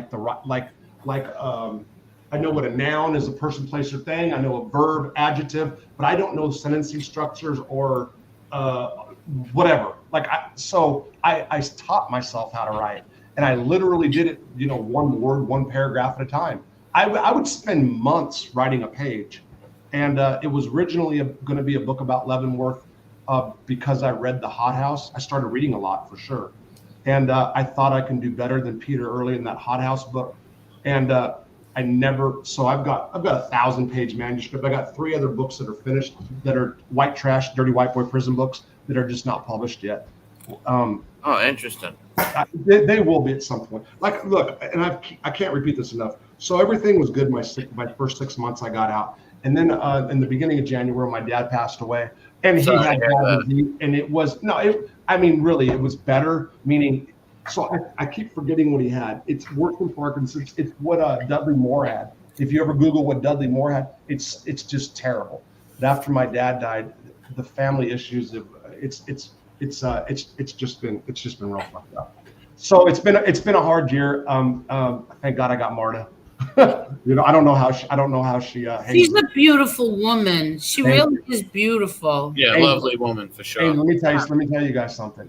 What you guys see on the outside, yeah. I mean, she's extremely on the outside beautiful. It's nothing compared to the inside. Nothing. And that girl, I mean, man, she's given up so much. And full disclosure, she's concerned, I mean, she believes in me, but she also knows what happened. She sees what the whole, thing that's happened with the family, like how it's affected me. And I swear to God, like I've never been so off balance in my life. I'm not every day, but like just like my channel, like just shooting from the hip. I'm not saying I was Mr. Focused or Mr. Professional about stuff, but like to be like so discombobulated so much, it has a lot to do with the issues I'm facing. But it's getting better. But at least you got her, and there's nothing like a beautiful woman on the outside, but even beautifuler on the inside. Yeah. There's nothing more better than that. Yeah. You're truly blessed. Oh, I am. No, I am so fortunate. I really am.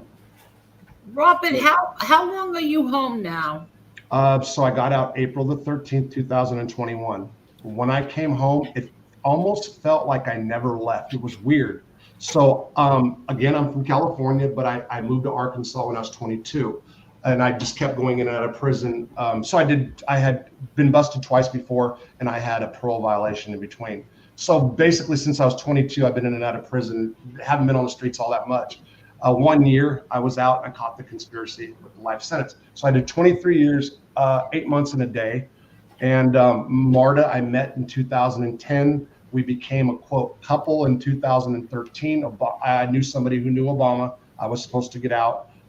That's when she came and started visiting me every 6 months, and we got engaged and married. And then Obama didn't let me out. So we were kind of at a point where like I didn't really know what to do because I had life and she's a lot younger.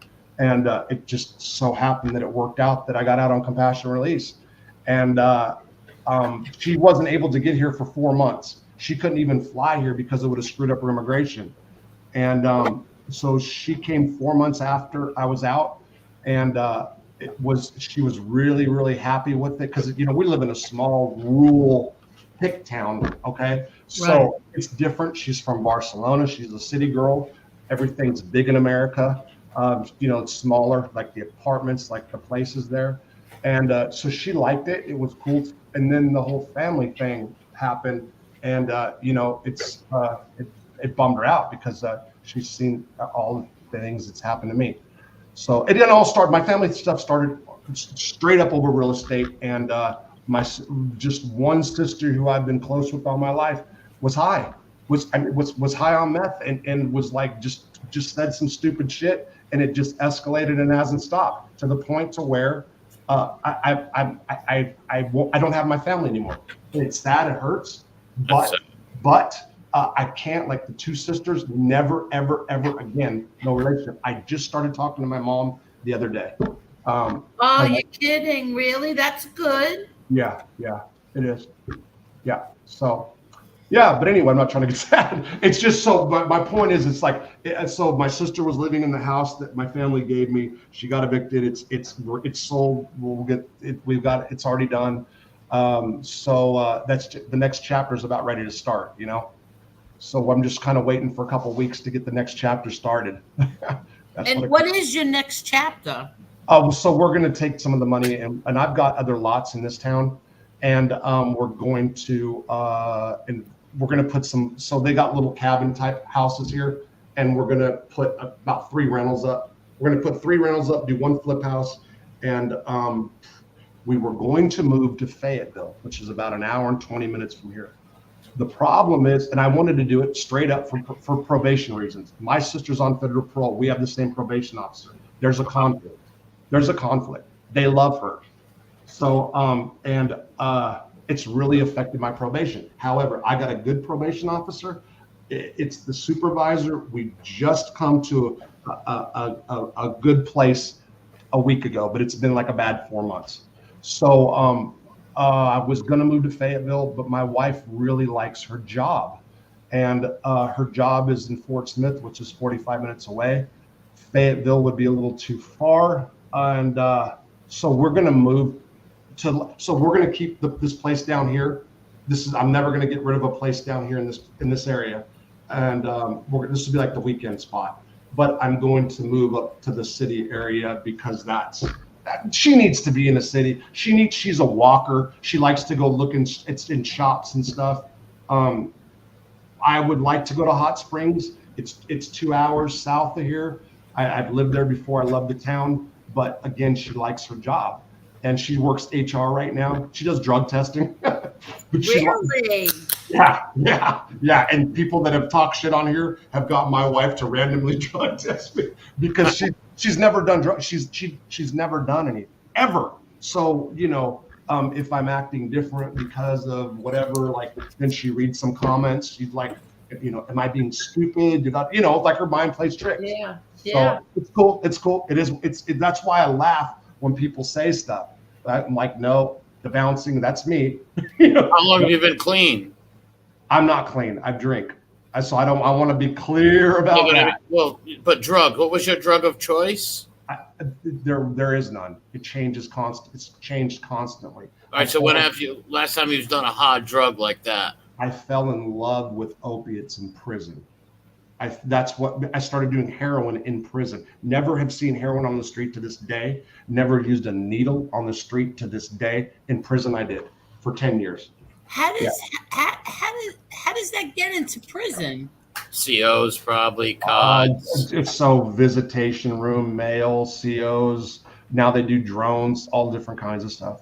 Yeah, I've seen the show Lockup, and they put them in like CODs, like Christmas cards and like that. So the big drug in prison right now is the synthetic stuff, which is Suboxone, which is what they use to get people off of heroin or opiates, and they're little strips. And don't they use them for pain too? Yes, they can. I know an old lady that uses them pills. So let's say you have a strip of Suboxone that's 8 milligrams. If you cut it, if not use the right dose, because the right dose has Narcan or naloxone in it, so it stops you from getting high. But if you cut it and do off dose, then you get high off the stuff. So that's that, and it's easy to get in strips. You can get so many of them, So that's what's kind of flooded the prison system. And K2, which synthetic marijuana, which they spray on paper. Really? And oh my God, you can spray it on one sheet of paper. You can get $6,000 when you cut it up in little squares. So guys are making a killing in prison. Yeah. I know guys that violated to go back to make money. Really? That's nuts. Swear to God. Yeah. Are you kidding?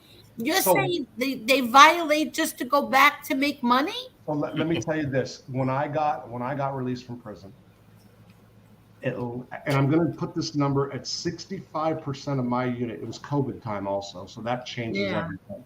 65% of the people in my unit were strung out on synthetic marijuana K2. If I ran a store, I had a hustle, I would front or trust a person on crack more than I would a person that's strung out on K2. I never did. So I tried. What is K2 exactly? I don't. Spice. So it's. I mean, you can look it up. So they had it originally like it looked like weed, but then they learned how to make it do a spray. It's a synthetic marijuana. They figured out something about the molecules, and it's just some of these synthetic drugs. What do they lick it off the page or the paper? No, they smoke it, and literally. So take like the size, the end of a Q-tip, a piece of paper like that, and they turn into zombies. Guys have died from having seizures from smoking it. Wow. And it turns. If you look at, you can go on. What's the TikTok or whatever the platform is? Is that what's called? Okay, go on there and just put up guys in prison, Spice or K2, and you'll see guys with cell phones that are recording what the reaction is. It's zombie. They leave their mind. It's the craziest shit you've ever seen. So anyway, the guys that I knew that were getting it in were making, and this is no joke, $20,000 a month. And let me tell you what they were doing, putting the money on their books. So the money they were that. Okay, this is how it works. You guys don't know because you're okay. So this is how it works. So let's say I got a sheet of K2 and I want to sell it. So I cut it up in little squares. Now I sell it for stamps. Stamps is currency. So let's say $5 worth of stamps is 10 postage stamps. I'm just giving hypotheticals, but that's about right. So then you get you have $5 worth of stamps, and then people buy stamps in bulk because they use it for currency in prison, for black market currency. They buy food with stamps. You do everything revolves around the stamp currency. So now if I to save money, I will go buy stamps in bulk. So let's say I go buy 100 books of stamps. And let's say the guy, it's worth like $500, but I can get them for $300 because I'm buying bulk. So now where do I send the money?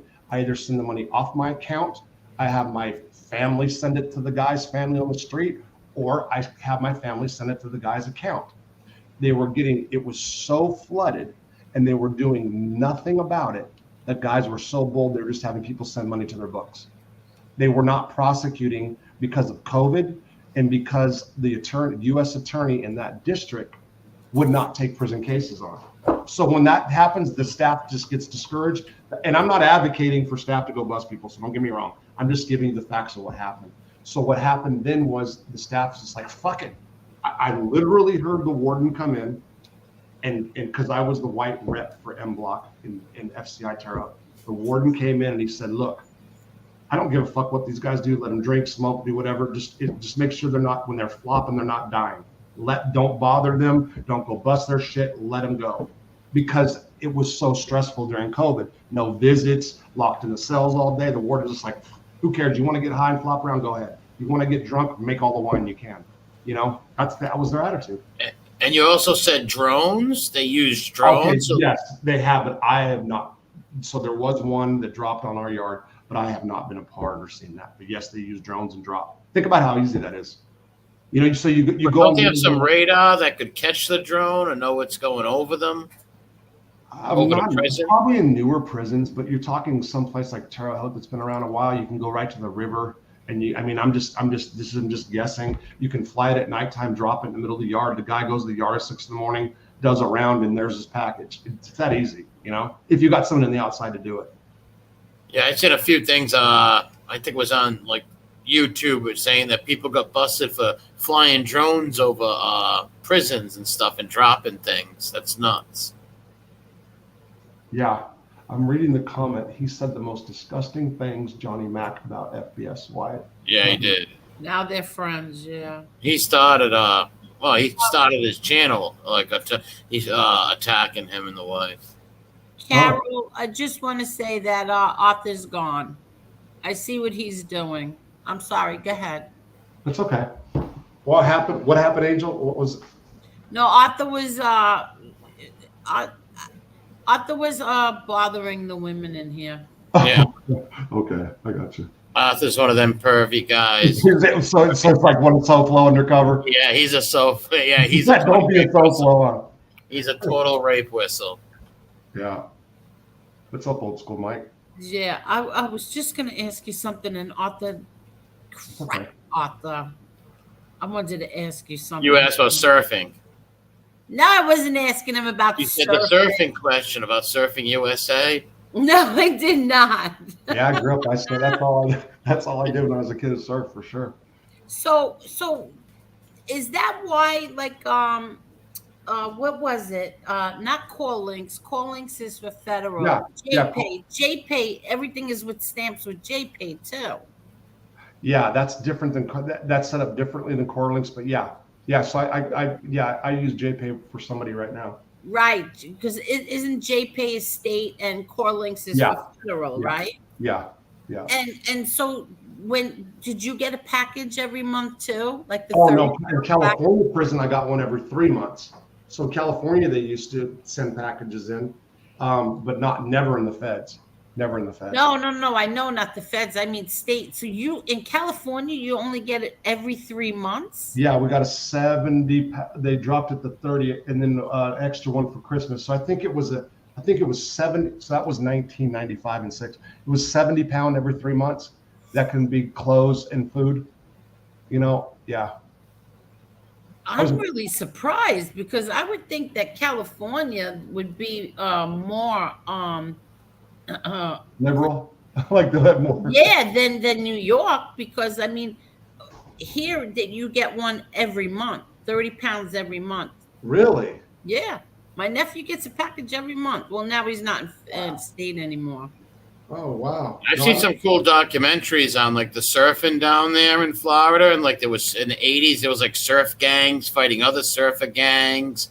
So I grew up on the West Coast in California, and so it wasn't what we would call a gang. You had spots that you surfed at. Well, surfer crews, like guys who surf Yeah. together would fight with other members. Yes, and then a lot of it too was if somebody was if you went to go surf a spot and somebody's car was there, like from out of town or that you didn't know, those windshields were gone, the tires were slashed. Really, it was like that, you know. And then so it was cliffs where I'm from. It's all cliffs. It's rocky beaches. There's only one sandy beach in San Pedro. So the cliffs and the rocks are where you want to surf because the waves are always consistent. They're always breaking the same. On sand, sandbars are created and sometimes the shape is no good. But on rocky, especially shallow rocks, it's always the same wave, you know? So you want to surf rocky coves. So we would all have different coves we went to. I hung around kids that were basically what I'd call rich kids. So the Mariles, Palos Verdes. And so there was like half of us from San Pedro, half of us from Palos Verdes, and we had to find a spot that both of us can surf at the same time because I couldn't go to Palos Verdes, they couldn't go to Pedro, so we found a spot in between. And we made that like our home from the time I was 14 to 18, 19 for sure. So what would it be, big bonfires and stuff? So we made shacks out of driftwood. Yeah, so and the cliffs were like you had to scale down. These cliffs were really so. Donald Trump, if you look where he built a golf course in San Pedro or Palos Verdes, where Tiger Woods was when he crashed, that was all they built it above the spot that I grew up surfing. So there was a big thing, like a lot of the people or the people younger than me, the generation that started surfing there, they were like protesting, and they came to an agreement where they built them a staircase so they can walk down there. You know, so they can go through the golf course and go surfing. Yeah. That must have sucked losing their surf spots because they hold that stuff sacred. Oh, yeah. Oh, it's a big deal. And by the way, so after I got locked up in this Fed case, they're in Lanada Bay, which is really, really wealthy people. These kids out there that surf they started having what you call surf gangs and stabbing each other. And a bunch of them went to prison. Yeah. What was recreation in the shoe in my state, man? Recreation in the shoe was just a little tiny dog pen. I'm reading this, a little tiny dog pen. You walk back and forth. The reason you went to rec was to find out who got a package in because the cops would bring in cigarettes that also contained drugs, and we're always chasing. That was like the whole thing, chase. Yeah, that's my friend right there, Scott. What's up, Scotty? Okay, yeah. So, Scotty. So this is how it worked in Leavenworth specifically. So you would have officers that worked in the shoe. That's what they like to do. So a lot of them don't want to work the blocks. The shoes, like they get their routine. They all get together and they find a good group of guys. They stay in the shoe. So then you find like a cool officer, and then you'd say, okay, like if I was on the compound, I'd run with like a duffel bag full of whatever and say, hey, can you bring this to so-and-so in the shoe? And the cool ones would do it. And what they would get in turn was they would get like a carton of cigarettes and give to their guys, which were probably telling, whatever, you know, or their orderlies is what they would say. So they'd feed their orderlies with contraband, tobacco, food, whatever we gave them. And the cops would then drop off packages. So in those packages, a lot of times there was notes, kites, what we call kites, or drugs. Yeah, so that's how that whole thing worked. So but the rec cages in the shoe are dangerous. I mean, that's where like the fights happen. That's where like so a lot of the drama that's created in general population comes from people that are bored with nothing to do in the shoe, because you've got these guys in the shoe that are they have nothing to do with plot. Especially were you there when they stopped cigarettes and tobacco, and how crazy did people go? This is what our warden did. Warden Joseph Smith, he gave us a year. He gave everybody a year. And it worked out so where, you know, people, so I stashed 50 cartons of cigarettes, a bugler, 50 cartons, and I forgot how many things of chew. And guys got really, really rich off that. Now, what happened with me was at that time I did, I was clean almost 2 years, and I started getting high the day after they stopped it, and I ended up selling all my stuff for like dirt cheap. How did you get clean in there? You said you got clean in jail, though? Several times. So I got diagnosed with hepatitis C from using drugs intravenously. They gave me interferon. It was successful. Then I got right on the heels of that was bladder cancer. So when that happened, and before they gave me interferon, it was like I stopped. I started the day that I got denied my third appeal. Basically, what happened was 3 people out of 6 that testified against me recanted, and when they my brother just told me the same thing. Rob said verbatim. He's telling you the truth. Thank you, Marla. So what happened was, so I got clean by choice, because once I got Hep C, I felt like the biggest junkie fucking loser in the world. I never considered myself a junkie until I got Hep C. I prided myself on being a clean dope fiend. I mean, it's just some sick thing I told myself, and then it was, devastating. So I filed my second appeal. 3 people recanted, said that they lied. That I thought for sure I was going to get out on that case. When I did not, the day I didn't, I started getting high, and I got high for. So you thought you were going home that very day? I did. I was 7 years in, and we were. So the appeals court is supposed to answer that brief in 30 days. They took 1 year. Wow. I could not find an attorney in this area of Arkansas that would touch this case because it implicated the U.S. attorney, the cops. So many people were implicated in it because they coached my witnesses. I was guilty, 100. I mean, they got the right guy. They just manufactured evidence to put me away. And there was people that testified against me who I never met that said they came to my house and identified things in my house that didn't exist. So it was just like this, you know what I mean? So I thought I was going to get out 7 years into it. And you know what? It's better that I didn't, because I was going to go right back out and deal again. Like I would have never, ever stopped anywhere in between the first 10, 12 years. Never. Wouldn't have happened. Wow. Well, yeah. So God says God does everything for a reason. So there's a reason. Yep. God wants you to get longer. No qualms about my sentence. I don't believe people should get life for drugs, especially when the bigger guys, the bigger the fish, the less time you can get.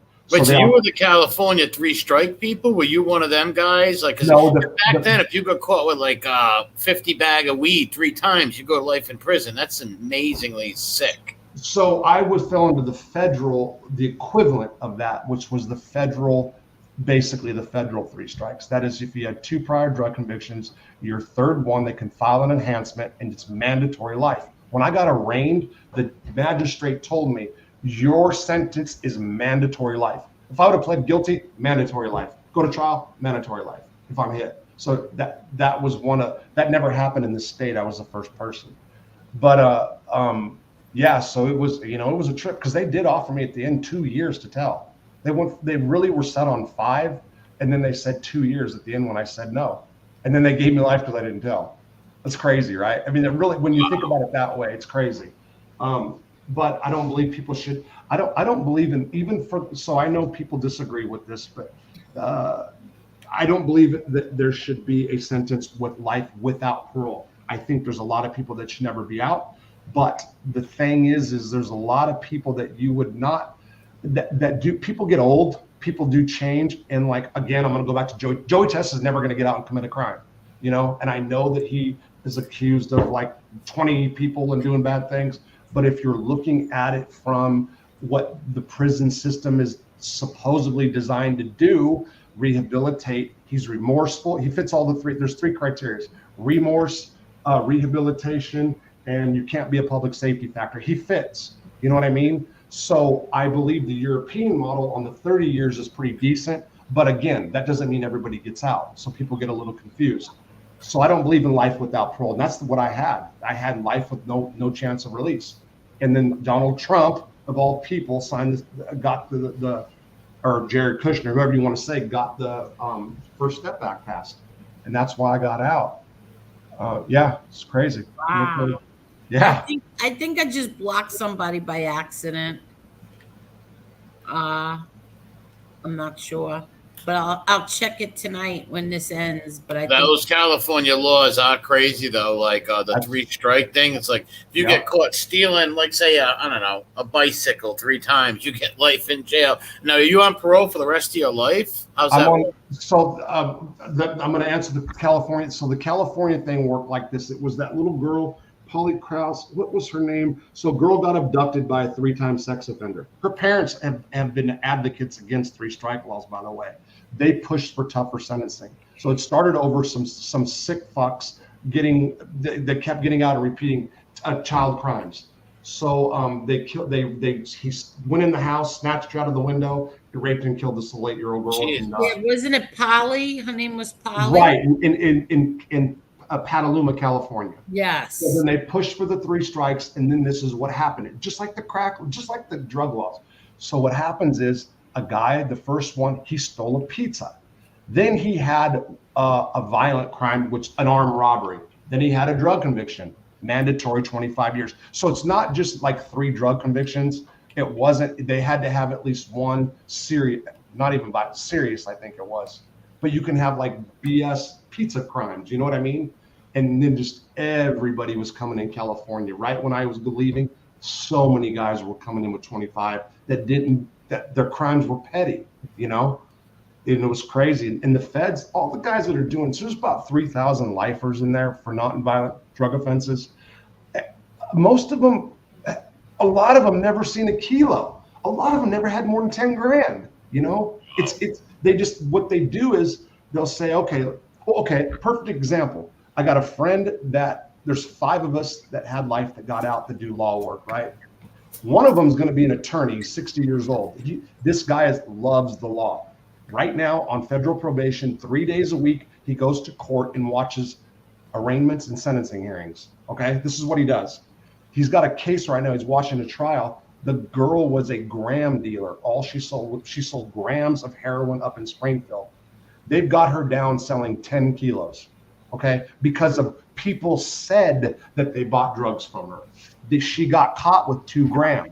She's getting hit with 10 kilos. So that's the kind of stuff they put on you. It's called ghost dope. They don't have the drugs. People said that they had the drugs. You know, it's such bullshit.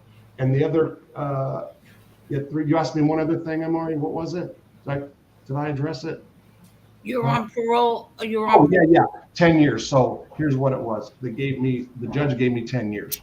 So I could have done that in 18 months, and I had a very good 364 days on probation.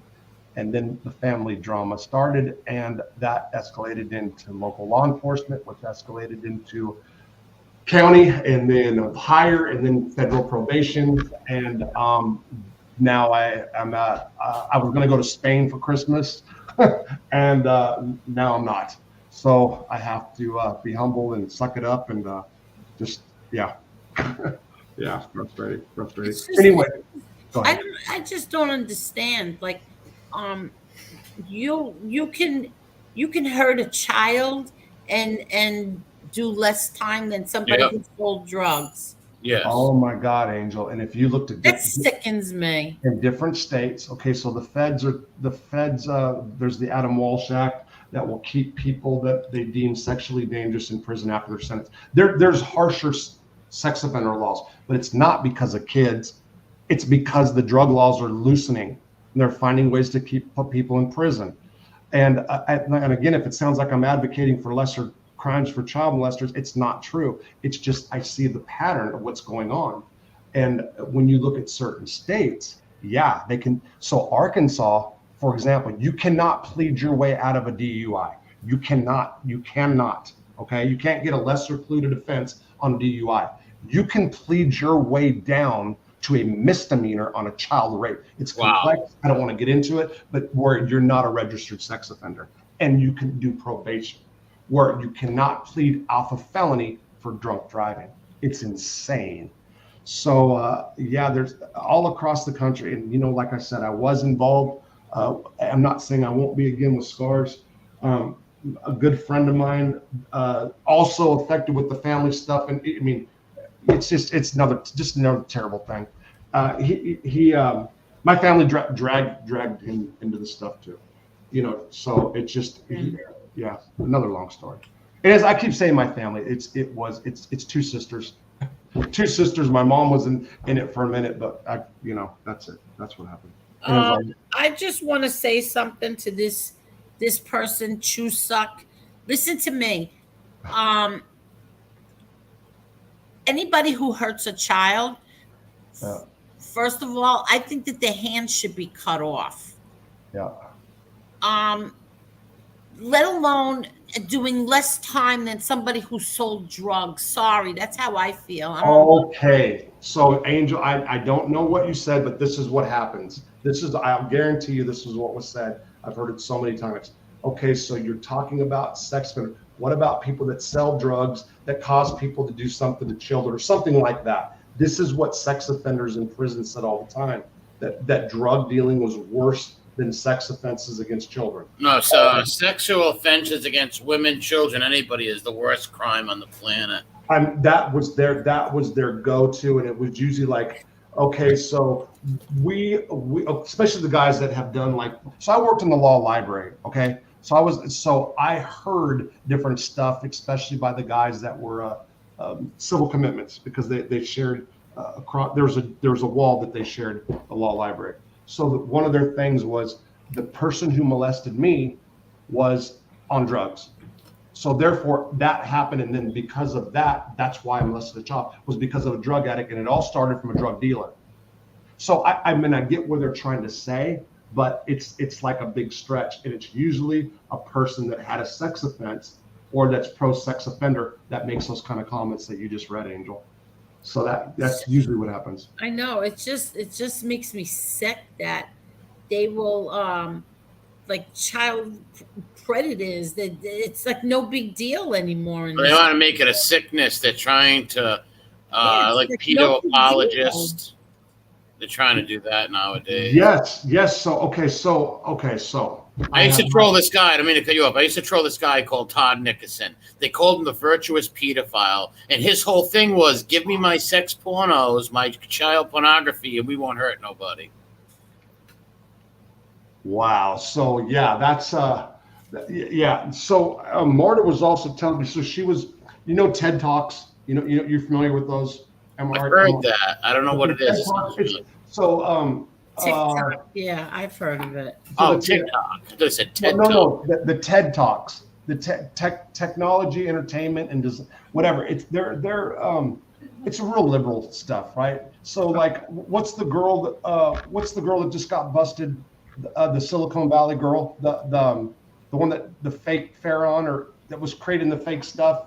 And what's that girl's name that got busted for trying to be the next Steve Jobs? I'm not sure. Let me ask my daughter.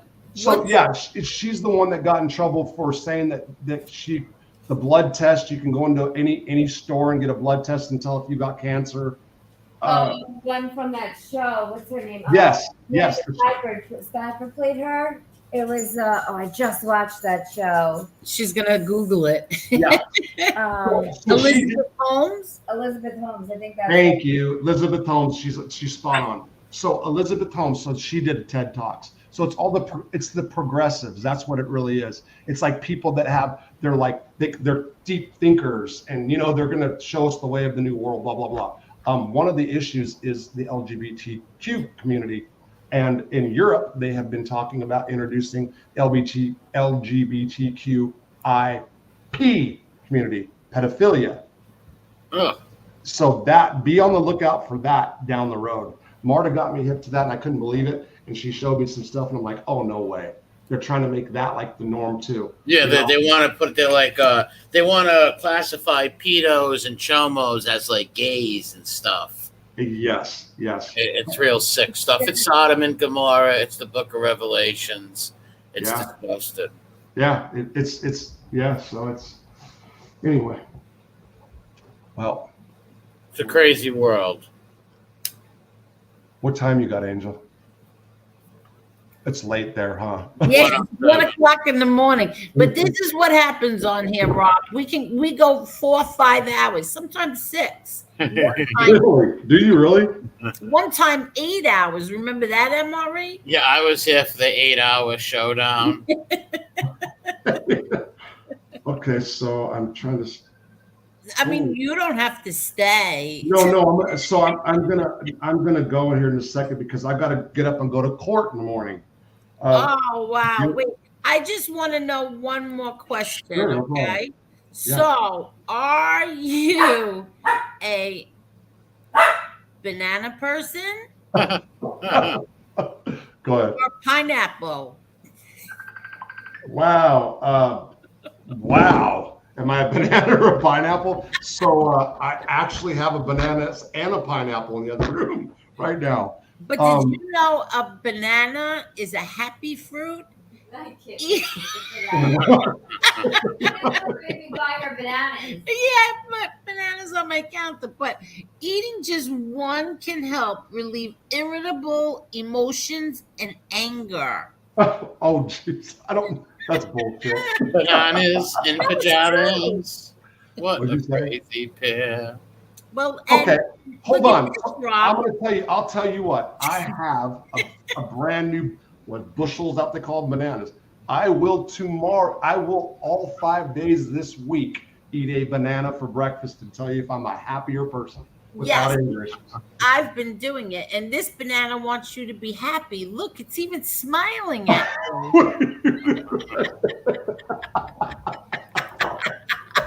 you. Wow, where did this just go? Tony Rape Whistle's looking at the thing, drooling right now. Right. Harambe must be drooling. I'm Wow. sure that tomorrow or tonight, when I'm laying in bed, I'm gonna say, "I can't believe I forgot to ask him this. I didn't ask him that. I can't." Whatever. believe I'll come I back on. I'll come back on. Yeah. So I'm glad I came on. I'm sorry that it took so long. Yeah. So whatever. If you guys forget, I really appreciate that. I really, really appreciate you coming on because I've been waiting for this for how many months now, Rob? I know.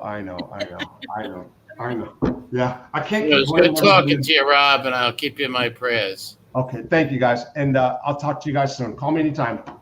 Thank God you bless. so Take much, care. Robert. Thank Bye. you. No problem. Bye. Thank you. Oh, let me kick you. I only kick the ones I love. Bye. Bananas in pajamas. What a crazy pair. Bananas in pajamas. Remember that song? My little nephews used to watch that. It was called No, I Bananas. don't even know what you're talking about. It was called Bananas in Pajamas. It was like a little cartoon or something. Bananas in pajamas. I will never admit heard to of that listen to Scott. 100%. I would admit to splitting molesteds' heads open in prison. They can't put cameras and started making laws that protect them. Yeah. I never heard of that song you just said. Yeah, bananas in pajamas. What a crazy pair. You never heard that? No, you're much younger than me, so maybe that's why. I'll be 69 next week. No, you will. Yeah, I went to the Enchantment Under the Sea dance back in 1957. And I hung out with Marty McFly. You what? I hung out with Marty McFly, flux capacitor. I don't even know who that is. My friend hit his head and he's seen this image of a flux capacitor. They had to be there at midnight at the old clock tower that was struck by lightning in 57. What? I'm not going to go into it anymore, so stop pressuring me. What is a flux? A flux capacitor. You're going to ask Doc. Doc knows. Who? Doc knows. I don't know who Doc knows is. They're Back to the Future references. Okay. I don't even know what that means. It has to do with the Kitty Carryall doll and the big mystery at the Brady house. Here we go. Was it Peter or Bobby who took Kitty Carryall? Hello, Grant. Hey, Grant, what are you doing, buddy? How are you? Where have you been? Sorry about your loss with the Queen there, pal. Oh, yes, I know. But that is a real song, though. I was singing Bananas in Pajamas. Oh, all You right. can Google it. I'll look it up. But Bubblegum Gangster said, I heard pineapples are a symbol for swingers. Wow, really? Well, then, shiny face man must love that. And the boy who shaves his legs, bisexual boy shaving the legs. Oh, you might wax him.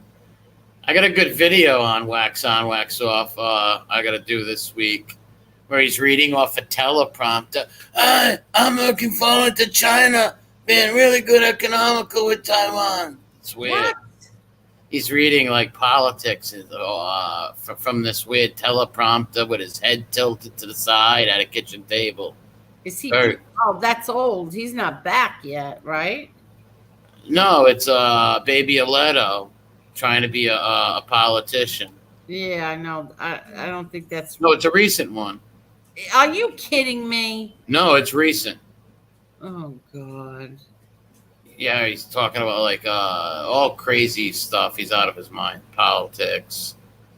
Wow. Unbelievable. Well, were you here from the beginning?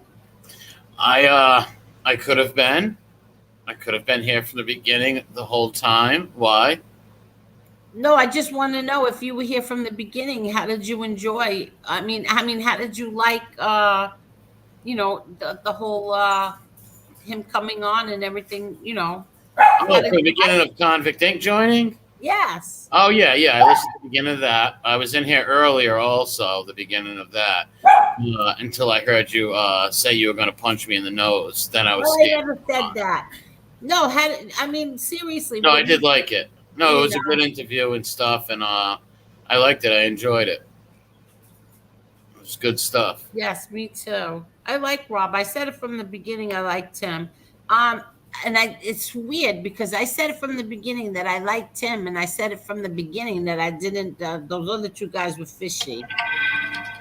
Oh yeah, you did say that from the beginning, and they are very fishy. Exactly. If you take the glasses off Rape Whistle, you can see the years. Like you can see that he's an old, sick, demented old man, Rape Whistle, and that other and the other bull mastiff that he runs with. They're just a bunch of hacker weirdos. They got no talent, no skills. Their channels are all fluffed up with 4 comments.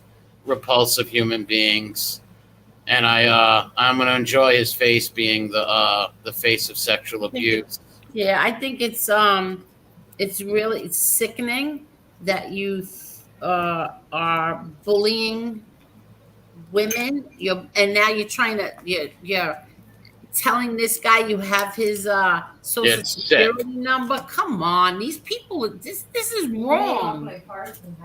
Well, it's like this. It's like, hey, listen. Did you hear what my daughter said? And he knows my cars from high school. See, that's some creepy stuff right there. Very creepy. Exactly. That's Rape Whistle in trouble. Exactly. And you know what? He doesn't know my financials. He doesn't know. He whatever. I don't even.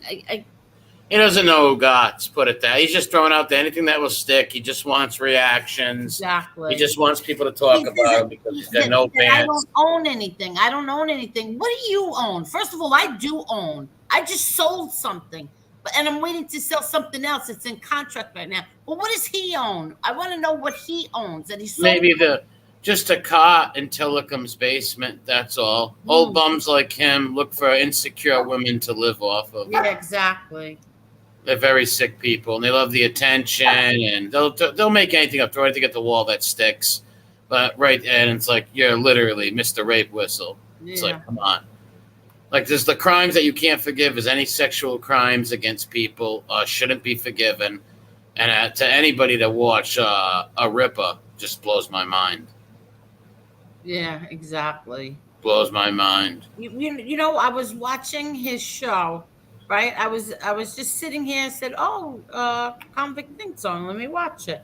So I just put it on, and I forgot what it was. He didn't understand a comment that someone made. He didn't understand what they were talking about because somebody said to him that that Flo guy said that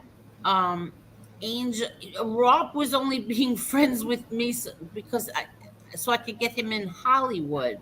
What the hell? That makes no sense. Yeah, it was crazy. So Hollywood, what does that even like? I don't know, but that's what he says, you know. So he was confused because he didn't understand who said what. So I texted him and I said to him, you know, that's Josie had made a video saying that, you know, he said that you were friends with me, number one, and number two, that it was to get you into Hollywood, using me. So then he said, "Oh," and then he said, "I'm gonna call you in a few minutes." And then he just out of the clear blue just says, "I'm gonna go on Angel's show and after this." I'm like, "Oh my god!" Like I was so unprepared. Like I didn't have questions to ask him. I didn't have anything. It was good. I enjoyed it. And I have to say, I didn't want to bother Jerry. I was trying to do it on my own. I was trying to make a thumbnail, and I don't know how to do it. I could put other pictures from my camera and little videos in my overlay, but I still don't know how to do the thumbnails and get them from my email into over here in the thumbnail. And I just text him. I was like, "Please, can you do this?" And within 10 minutes, it was done. And Jerry, you're the greatest.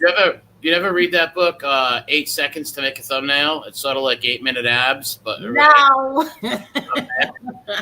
no. It's an excellent book. Yeah, so I just want to thank you, Jerry, so much. Last minute, he did it, and it was in less than 10 minutes, so I could put it up, and it was up. And thank you, Jerry, a million thank Cool. Yep. Yeah, he's very talented. And me, I'm always making jokes at the wrong time to fail and look like a fool so everybody can laugh at me. Go ahead. What? Nobody. What joke did you make?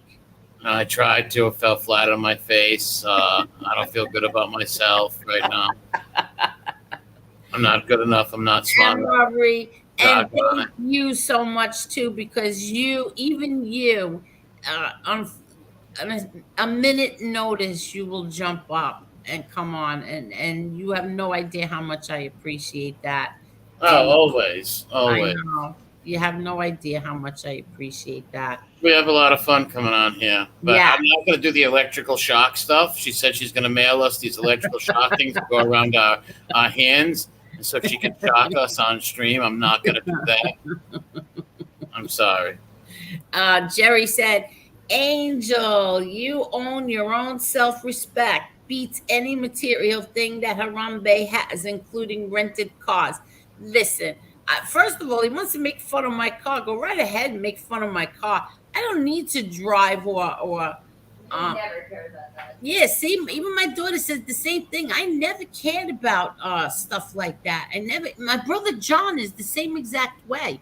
My brother John, like, he never cared about like having a fancy car, at all, and neither did I. Those are materialistic people, and most likely Rape Whistle's just renting that and jumping in it for a picture. Most likely. Like who cares what kind of car I drive? It's a Toyota. I love Toyota. It could be dog whistling to get people hurt. That's what I think. Yeah, exactly. And it's creepy. What he's trying to do. That's what he's trying to do. And God forbid something happens. Let's see what happens. I'm getting a little sick and tired of constantly being threatened by these. Yeah, they're repulsive people. Yeah. My advice would be just ignore them, and because if not, they'll just keep doing it every night because this is content for them. They love it. Look, Jerry. This Jerry says it's ironic that Angel has a friend named Jerry. And he's tech savvy. Then you have this Jerry here who can barely turn on a computer. Wait, hold on 1 second.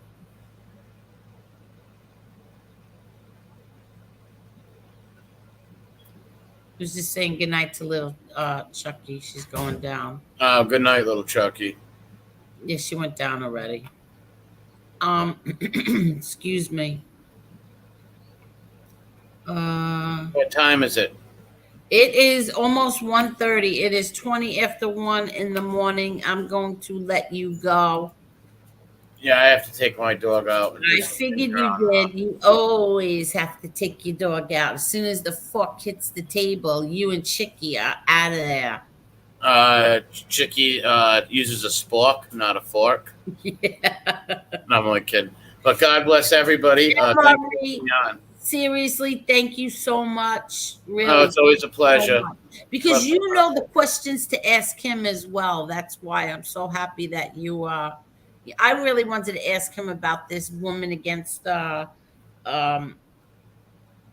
violence against women thing, and I wanted to ask him about Marion and and something else I can't think right now.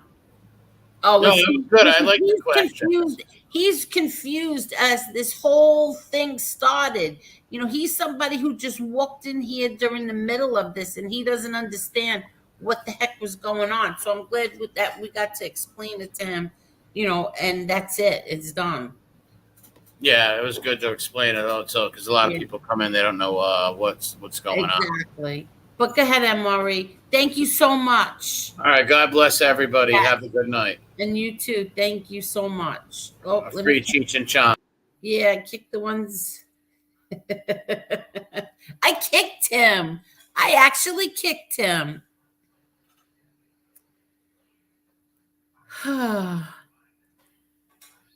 Okay. Everybody, I'm sorry I didn't get to say hello to all of you.